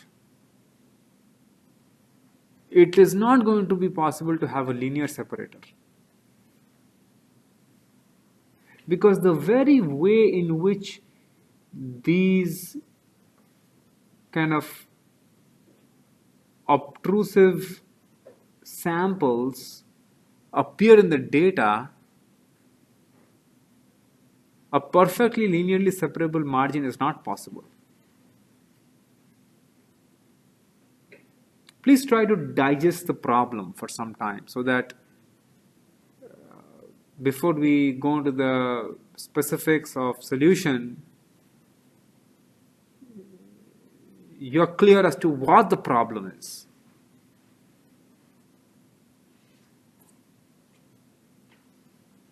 And of course, if you have concerns, doubts, please ask. If you have any kind of clarifications needed,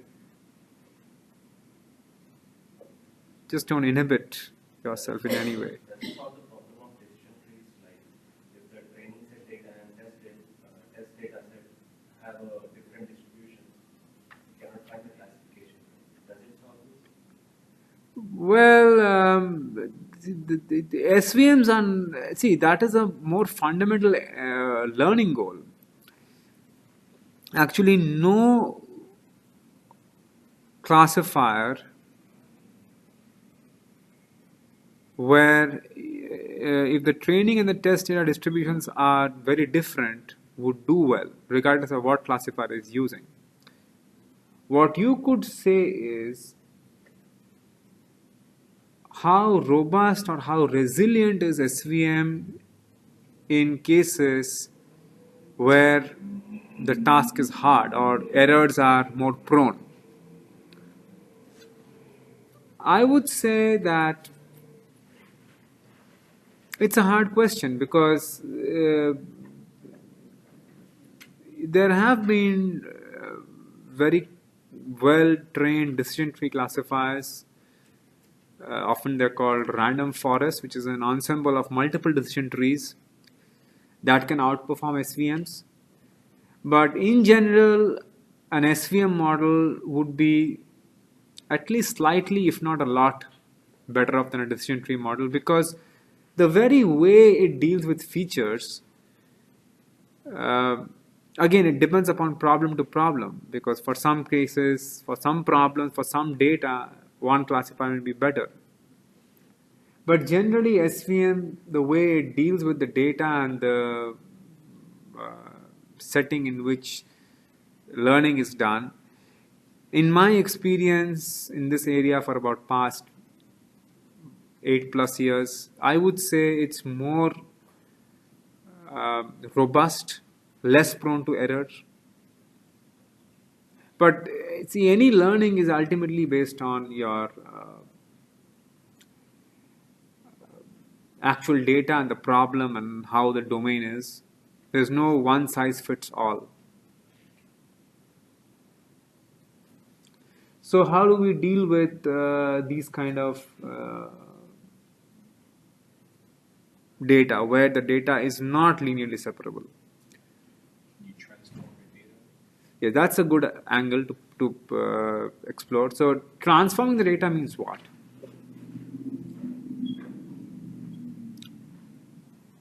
If I project my data into another dimensionality, suppose I have a transformation function, like let's say in this case what features are of the font? x1, x2, right? Suppose I have a weird transformation function that transforms data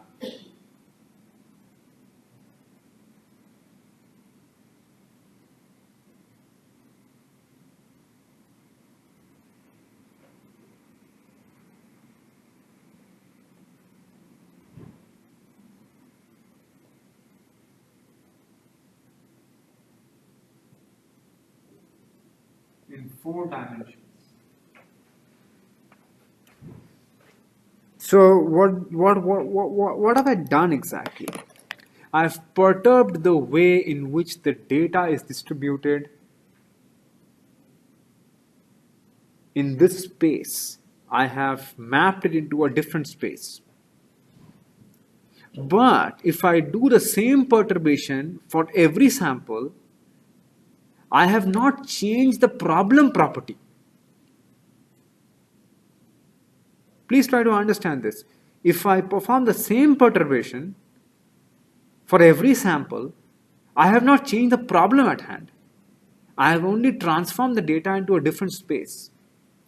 So one way to look at this is probably in that new space, the data is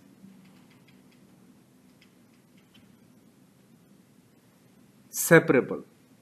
Because the idea is if I perturb it, maybe in that new space, the geometry of the data is such whereby these kind of problems is resolved.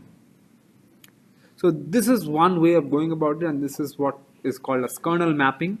The book has a very good explanation, and it goes at quite depth with trying to learn the kernel functions and all, and it gives a method called the kernel trick. So please refer to the book. It's a bit out of the scope, but as long as your understanding is needed, the book is sufficient. Now, what else can we do? Kernels or transformation are one method. What else can we do? We could completely remove these examples and do away with them and build our existing classifier, right? That's one way. But that's not the best way, because we are actually missing out on the nature of the examples, right? So that's not a very good idea.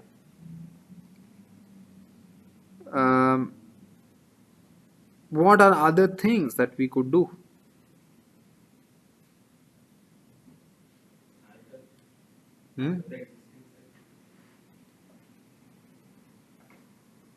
Alter the? No, but that would kind of mean that we have like changed the altering the data means altering the problem, right? Unless you transform and you apply the same transformation for every example. Just removing certain examples is probably not a good idea.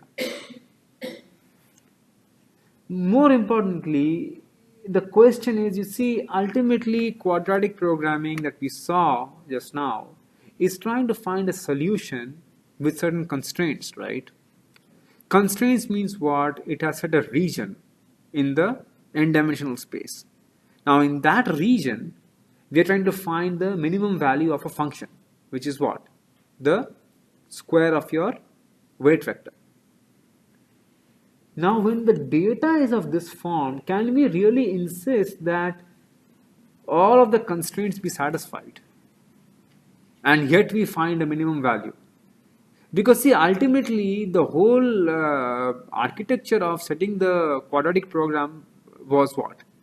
We assumed the math that we did of connecting the margin with the weight vector and all, we assume that it is a linearly separable case, right? So the whole architecture collapses.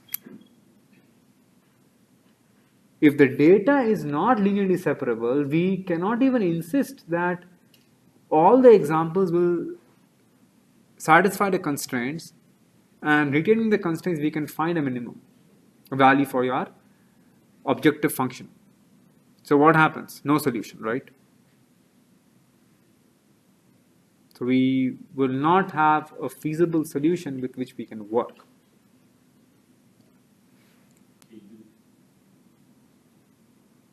Now go ahead.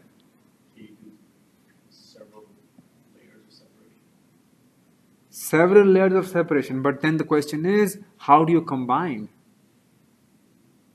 If you want to do multiple layers of separation, that's actually not a bad idea, because maybe some region is linearly separable, another region is linearly separable. So there you apply those existing models that we have learned, directly apply them.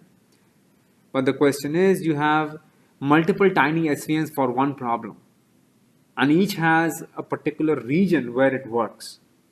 So when a test sample comes, how do you coalesce or kind of combine all these and come up with a one unique decision? That's not that easy. In fact, that's harder than if you want to do it this way. So the idea is, let errors happen. We allow the errors to happen, but we relax the constraints, whereby we allow some room, some leeway for your learner to find the most optimal value for your cost function.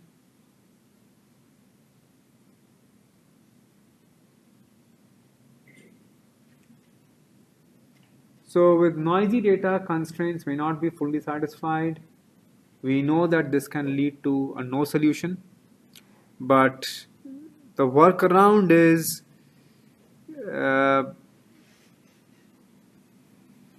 see, ideal linear separable solutions will not work for noisy data. I think that is clear, right? When the data is having samples which are not separable, linearly separable, you want a solution. So in this case, we have to find a workaround.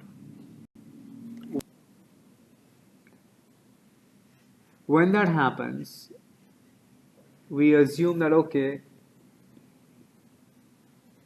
every training example needs to lie originally in this region. Now we allow for a positive slack error. That is why we subtract slack error in the case of positive and we add it in the case of negative, so that the error itself is always positive. The amount of room that we allow.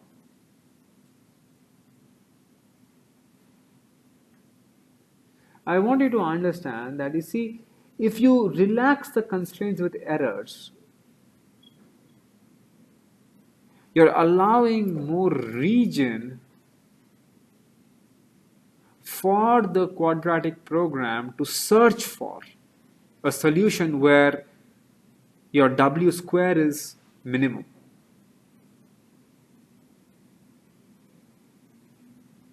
Right?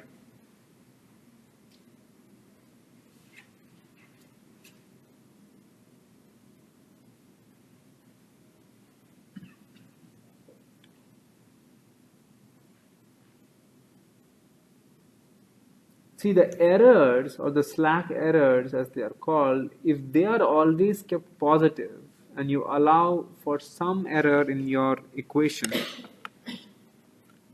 what are we saying exactly? We are saying that, okay, the training labeled data that we have, we allow for some flexibility there. In a way, we are altering the data, because saying this is saying the same as if the training data has a little bit different feature values and still is positive, right? Because ultimately what you have, the feature values, they are being added to dot product with like you're having an inner product with the weight vector. This whole thing becomes a scalar, and then this guy is also a scalar.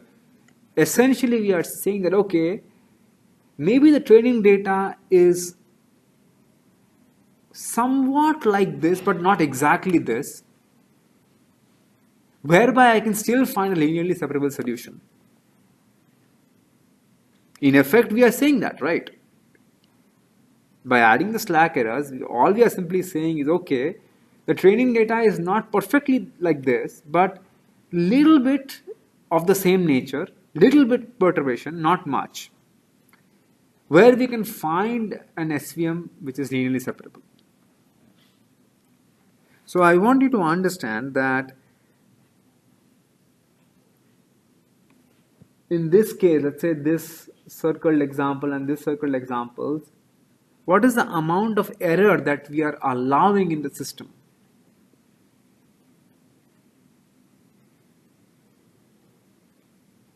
It's the actual slack error by the particular distance. Because that was the marginal violation that happened. Actually putting it in your classifier. See, we have allowed for errors. So it's going to give us a solution. But keep in mind that we need to have some handle over the error, because otherwise, if the errors are greatly exceeded and we have a solution, it's a lousy solution. It's not going to work. So we need a little more torque in the system where what we do is, along with the objective function of minimizing our original cost function, which is the weight vector, we add the amount of error. See, xi sub I per training example is the error that we add. That is positive, right? That's how we added it. And if we sum them up and we raise it to a positive exponent times another coefficient c, this total quantity becomes the net error that we allow in the system while learning. So naturally, we want this quantity of error to be also minimized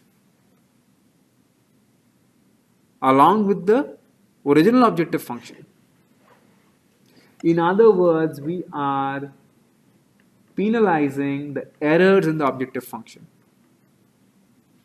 the errors that are creeping in due to the relaxation that we performed.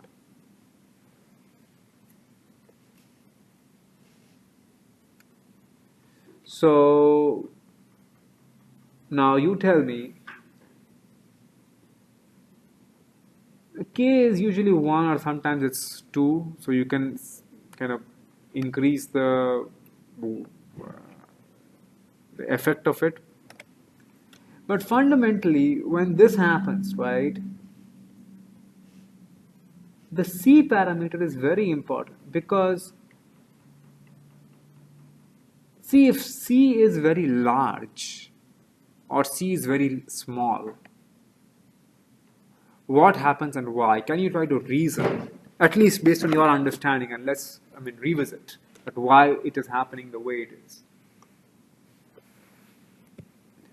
What do you think is the effect of c on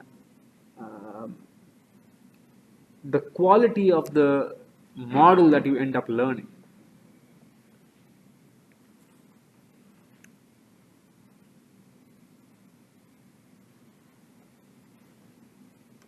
The C is less, and it's more separate. If c, as in previous case, a linear SVM is a hard margin SVM, right? So this is the final optimization problem. We have the same minimization function. We have added the penalty, the loss of the errors that we get, and the constraints are also changed. And keep in mind, the errors are always positive. So in this case, I just want to quickly check whether we are on the same page or not. Suppose we have the training examples x sub I through x sub where like I through n, and each of them are 2 parameters.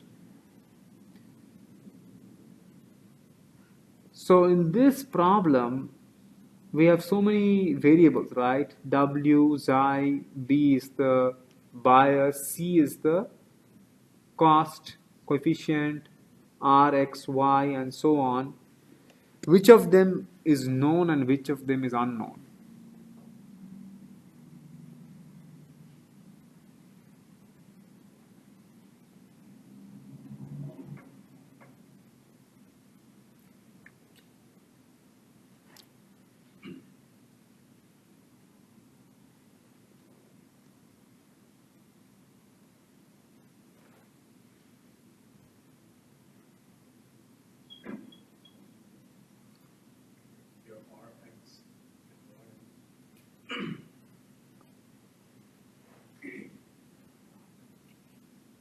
X and Y are what? Known for sure, right?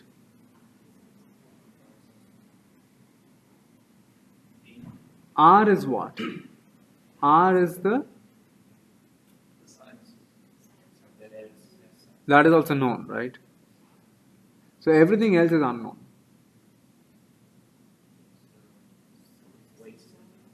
Weights are unknown. Weights are that is the whole learning goal, right? You're trying to find the most optimal weight where this minimization takes place.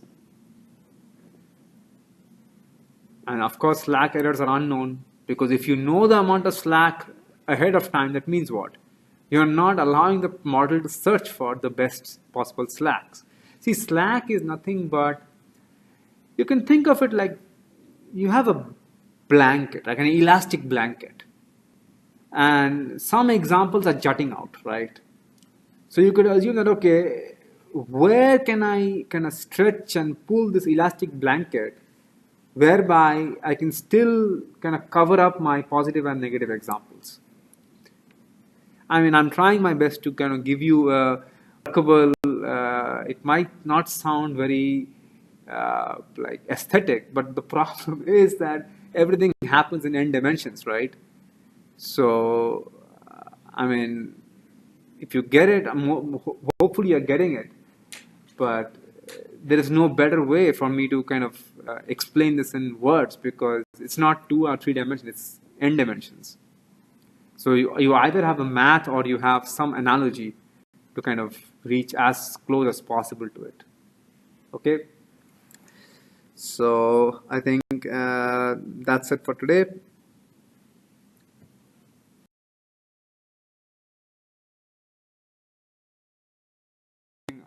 Techniques where you create an ensemble of classifiers, multiple classifiers, how can you merge them?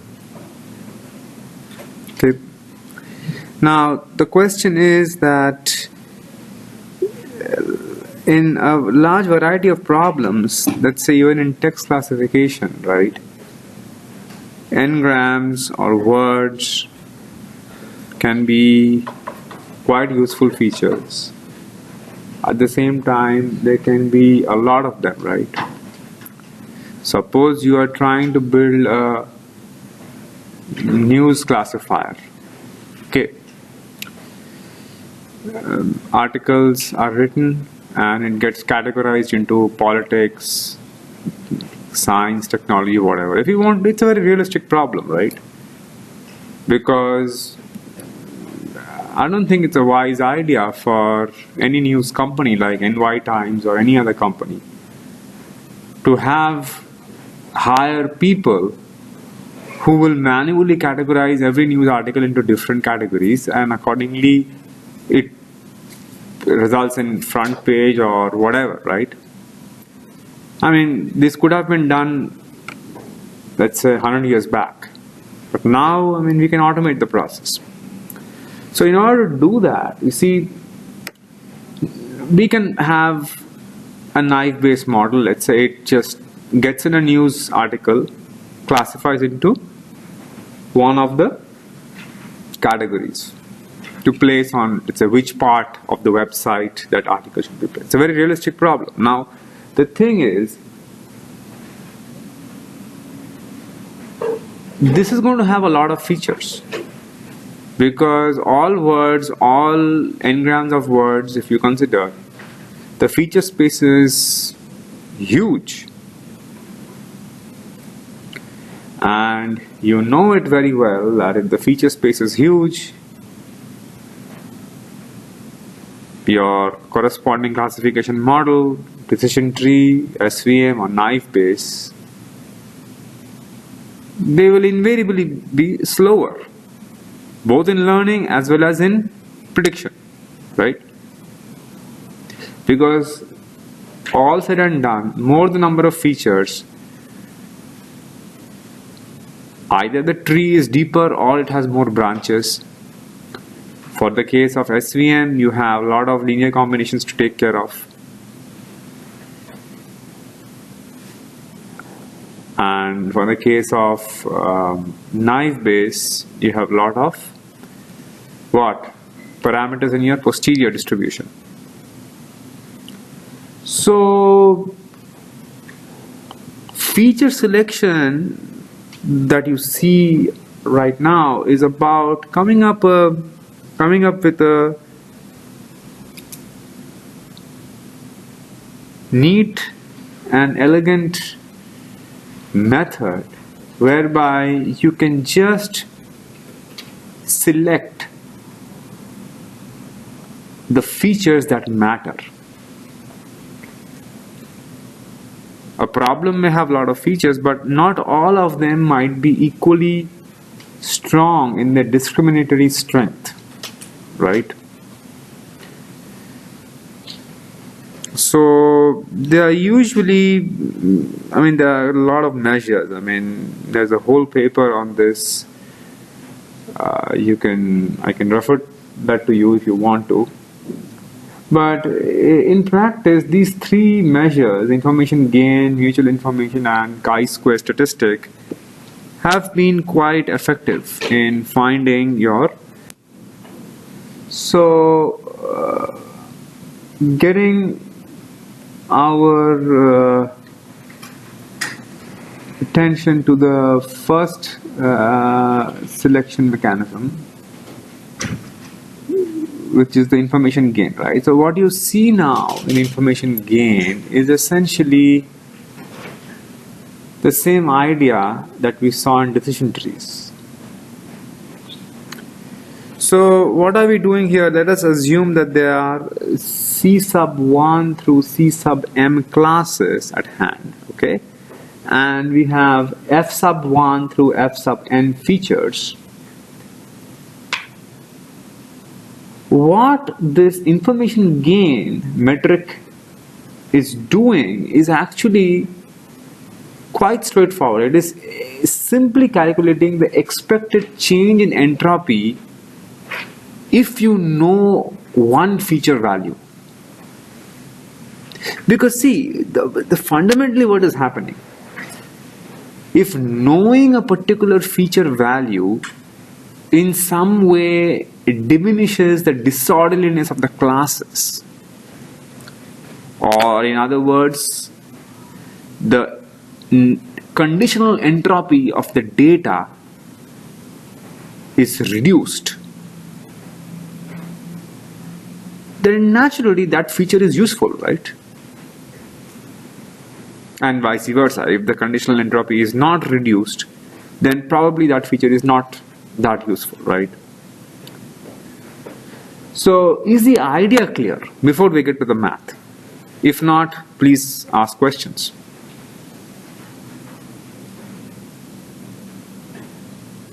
Okay, the idea is clear. So now the math is actually quite straightforward. What we are doing is we just compute the confusion matrix of appearance and non-appearance of the feature with appearance or non-appearance of some class. See, arbitrarily there can be multiple classes, right? More than two. So we have to compute per class, per feature. If we have to be take care of all possibilities, right? So what happens? Initially we compute the natural entropy of the data, which is just the distribution of the classes in the data, right? And then we subtract the conditional entropy upon knowing an attribute or feature, in this case A. So how do we expand this?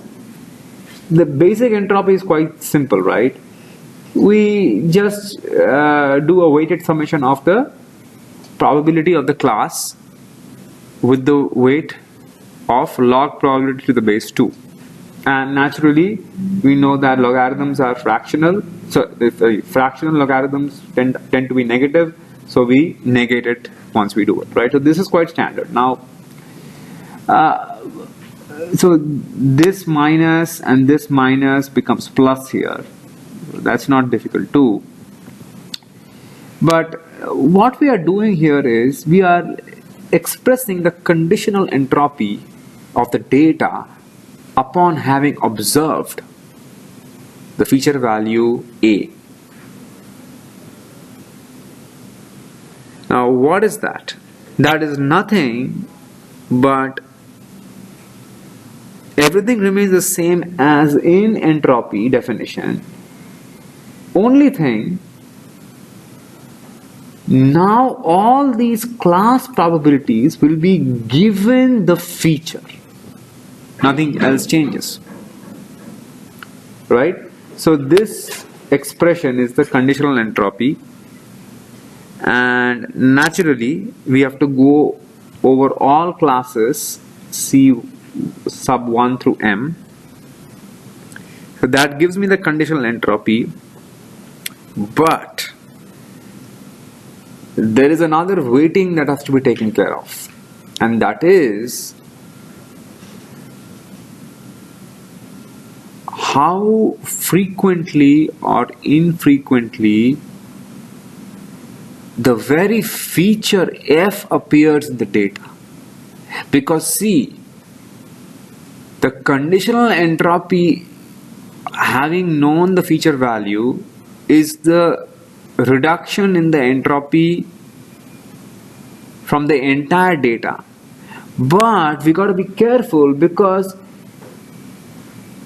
maybe only at a very small percentage of the data that feature is appearing on the first place, right? So its overall effect must definitely include the probability with which the feature appears in the data, right? Otherwise we will not get the full effect of, like the, I think it's better to call it the effective reduction in entropy. That one particular feature might be very good. It might reduce the entropy to a large extent. But if that feature itself appears very less in the data, it does not count a lot in the overall perspective, right?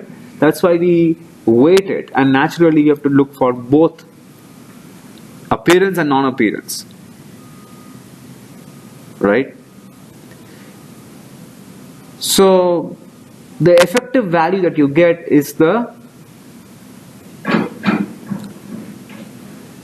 overall gain in your information or overall reduction of entropy having known or having seen this feature value, right? So let's say the information gain of a particular feature F is higher, F1 is higher than F2. What can we say about F1 and F2? Which one is better and why? F1, right? It's quite obvious. Now, question is, how do we compute the probabilities? The probabilities that you see here. Well, if you have the confusion matrix, probabilities can also be computed quite easily, right? Anybody? How would you get the probabilities? Let's say probability of C sub I given F. What would it be?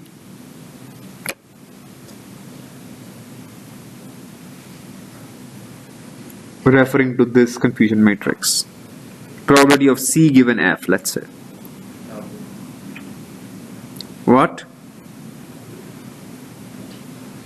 What is the final value?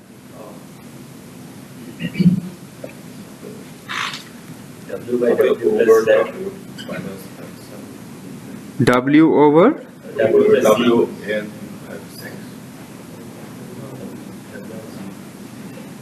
W over what? W plus Y. W plus X, right? Because you have given F, right? You have to account the probabilities of all. Now, mutual information is another way of looking at the same situation. which tries to evaluate the strength of a feature by seeing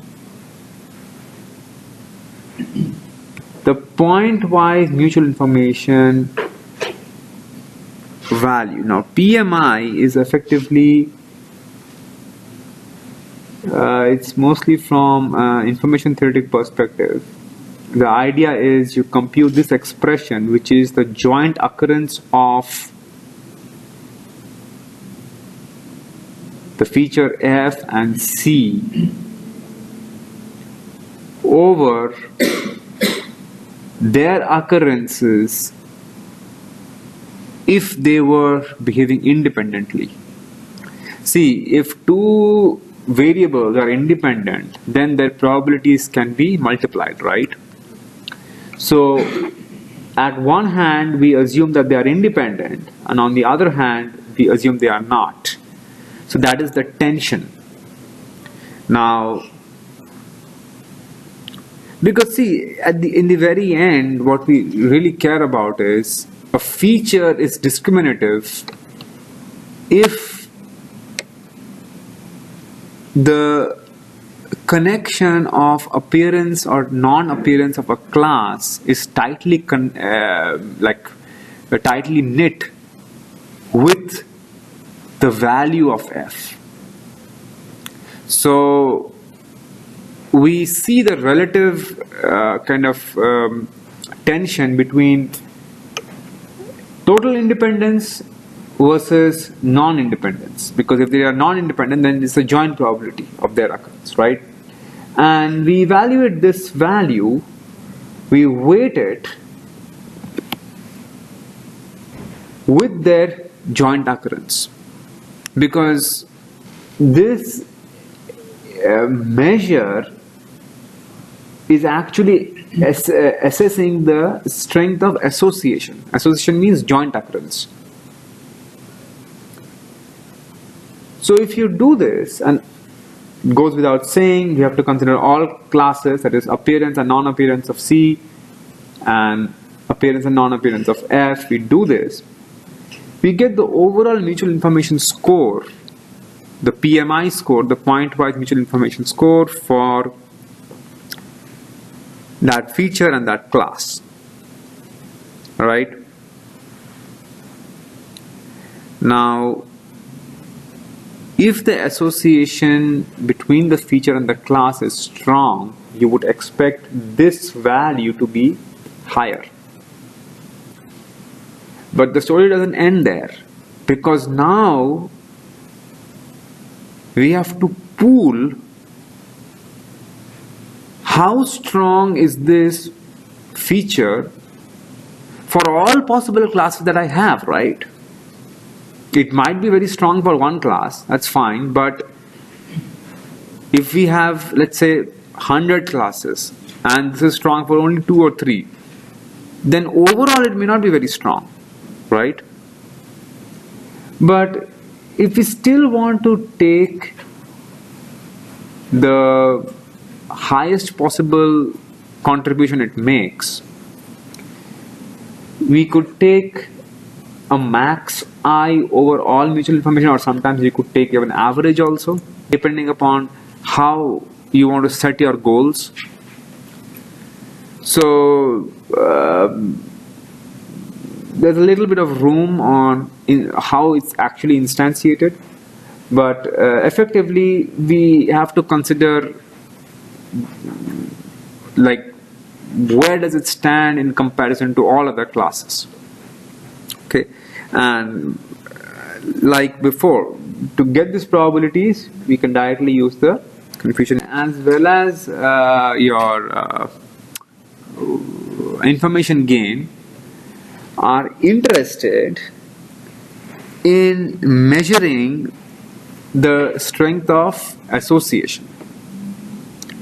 Chi-square, the third metric, measures the lack of independence between a feature and class C.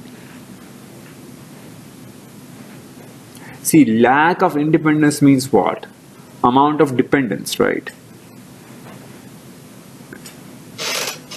Now, We could argue this. By the way, any of you, I mean, have you ever, because this is quite popular in stats and maths, and especially if some of you have backgrounds, non-CS or signal processing or EE, I mean, this kind of thing is quite popular in those areas. Now, what we are doing here is we are evaluating a measure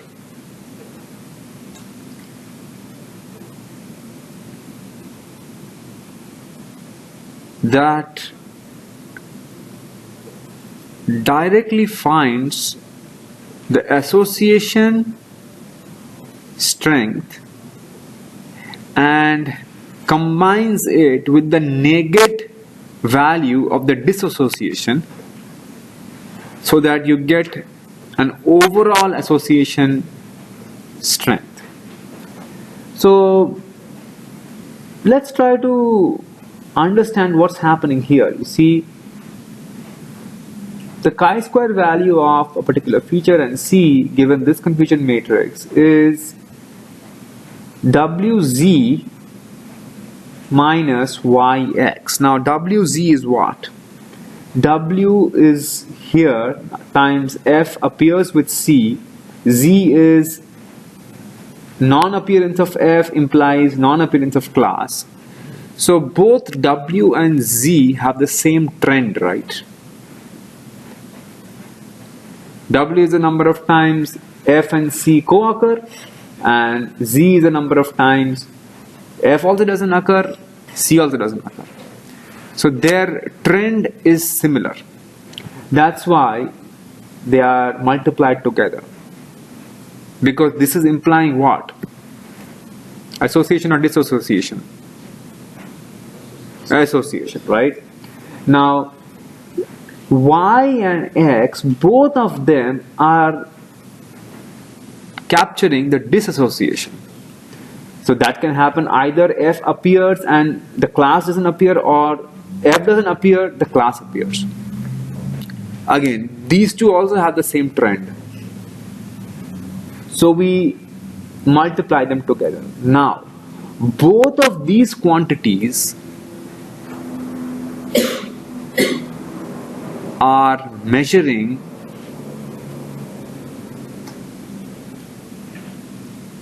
a trend of association or dissociation.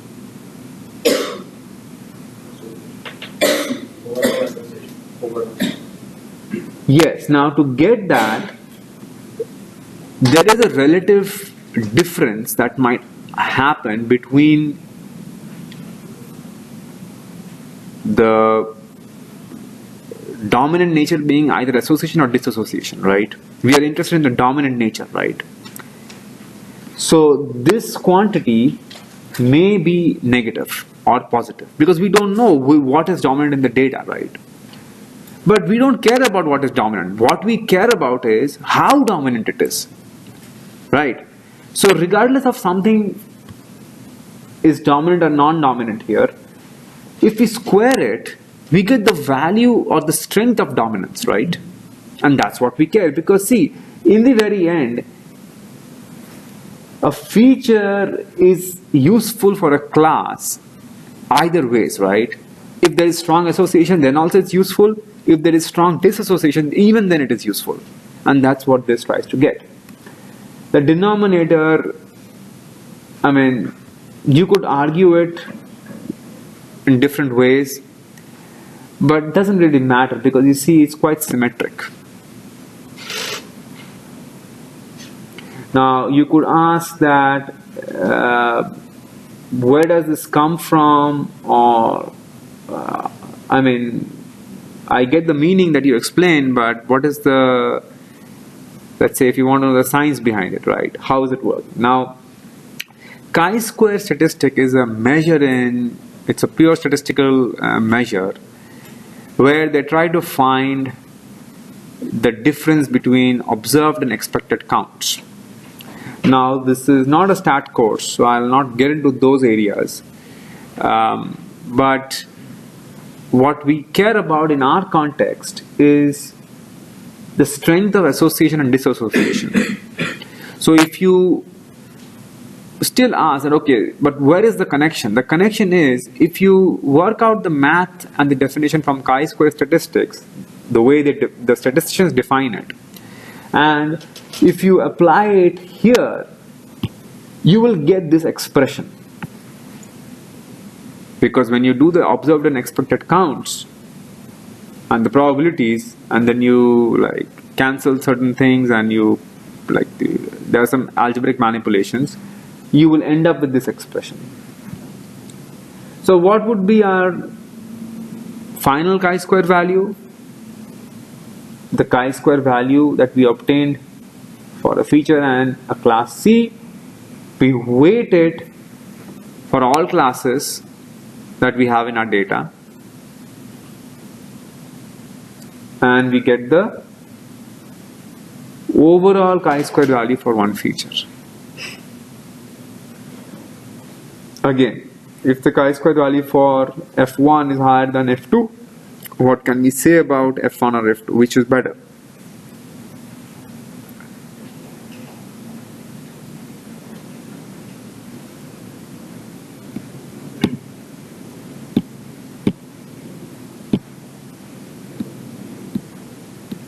Yes. Could you give some examples of like what is like classes and features, like make the examples like belong to the table or something? I'm not getting what you're asking. I mean, like could you make examples of like this person get cancer, like no cancer or something, and what like I'm a little bit confused about the classes and the features. You see, if you have two classes, let's say, and you have just 3 features, if you want to find out of these 3 features, which is the most important one in figuring out positive or negative decision, 2 classes, right? That is the problem we are solving. Now, data is what? How many times a feature appears or not appears with a class. That is the data, right? Appearance or non-appearance of a feature with appearance or non-appearance of a class. That data is nothing but this contingency tape. This is the feature value training data. So that's all we are doing. We're just plugging these values to find the strength of that feature out of those 3 features in figuring out which is the best, let's say, in making a positive versus negative classification. So in like class can be only like positive and negative. If there are 2 classes. If there are more classes, then you do this generalization, right? You do it for all class and then you do a weighted summation. Okay? So coming back to our question, if we have 2 features with chi-square of F1 greater than chi-square of F2, which is better? First one, the domination is high. Yes, right? The first one. And you can take a homework exploration. Let's say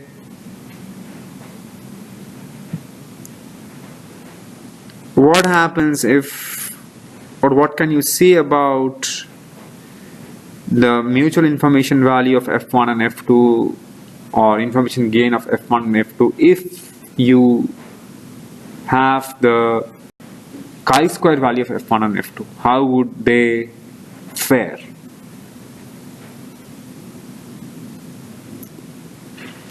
Usually all 3 of them are quite okay in doing the job at hand, but chi-square and information gain, they slightly perform better practice.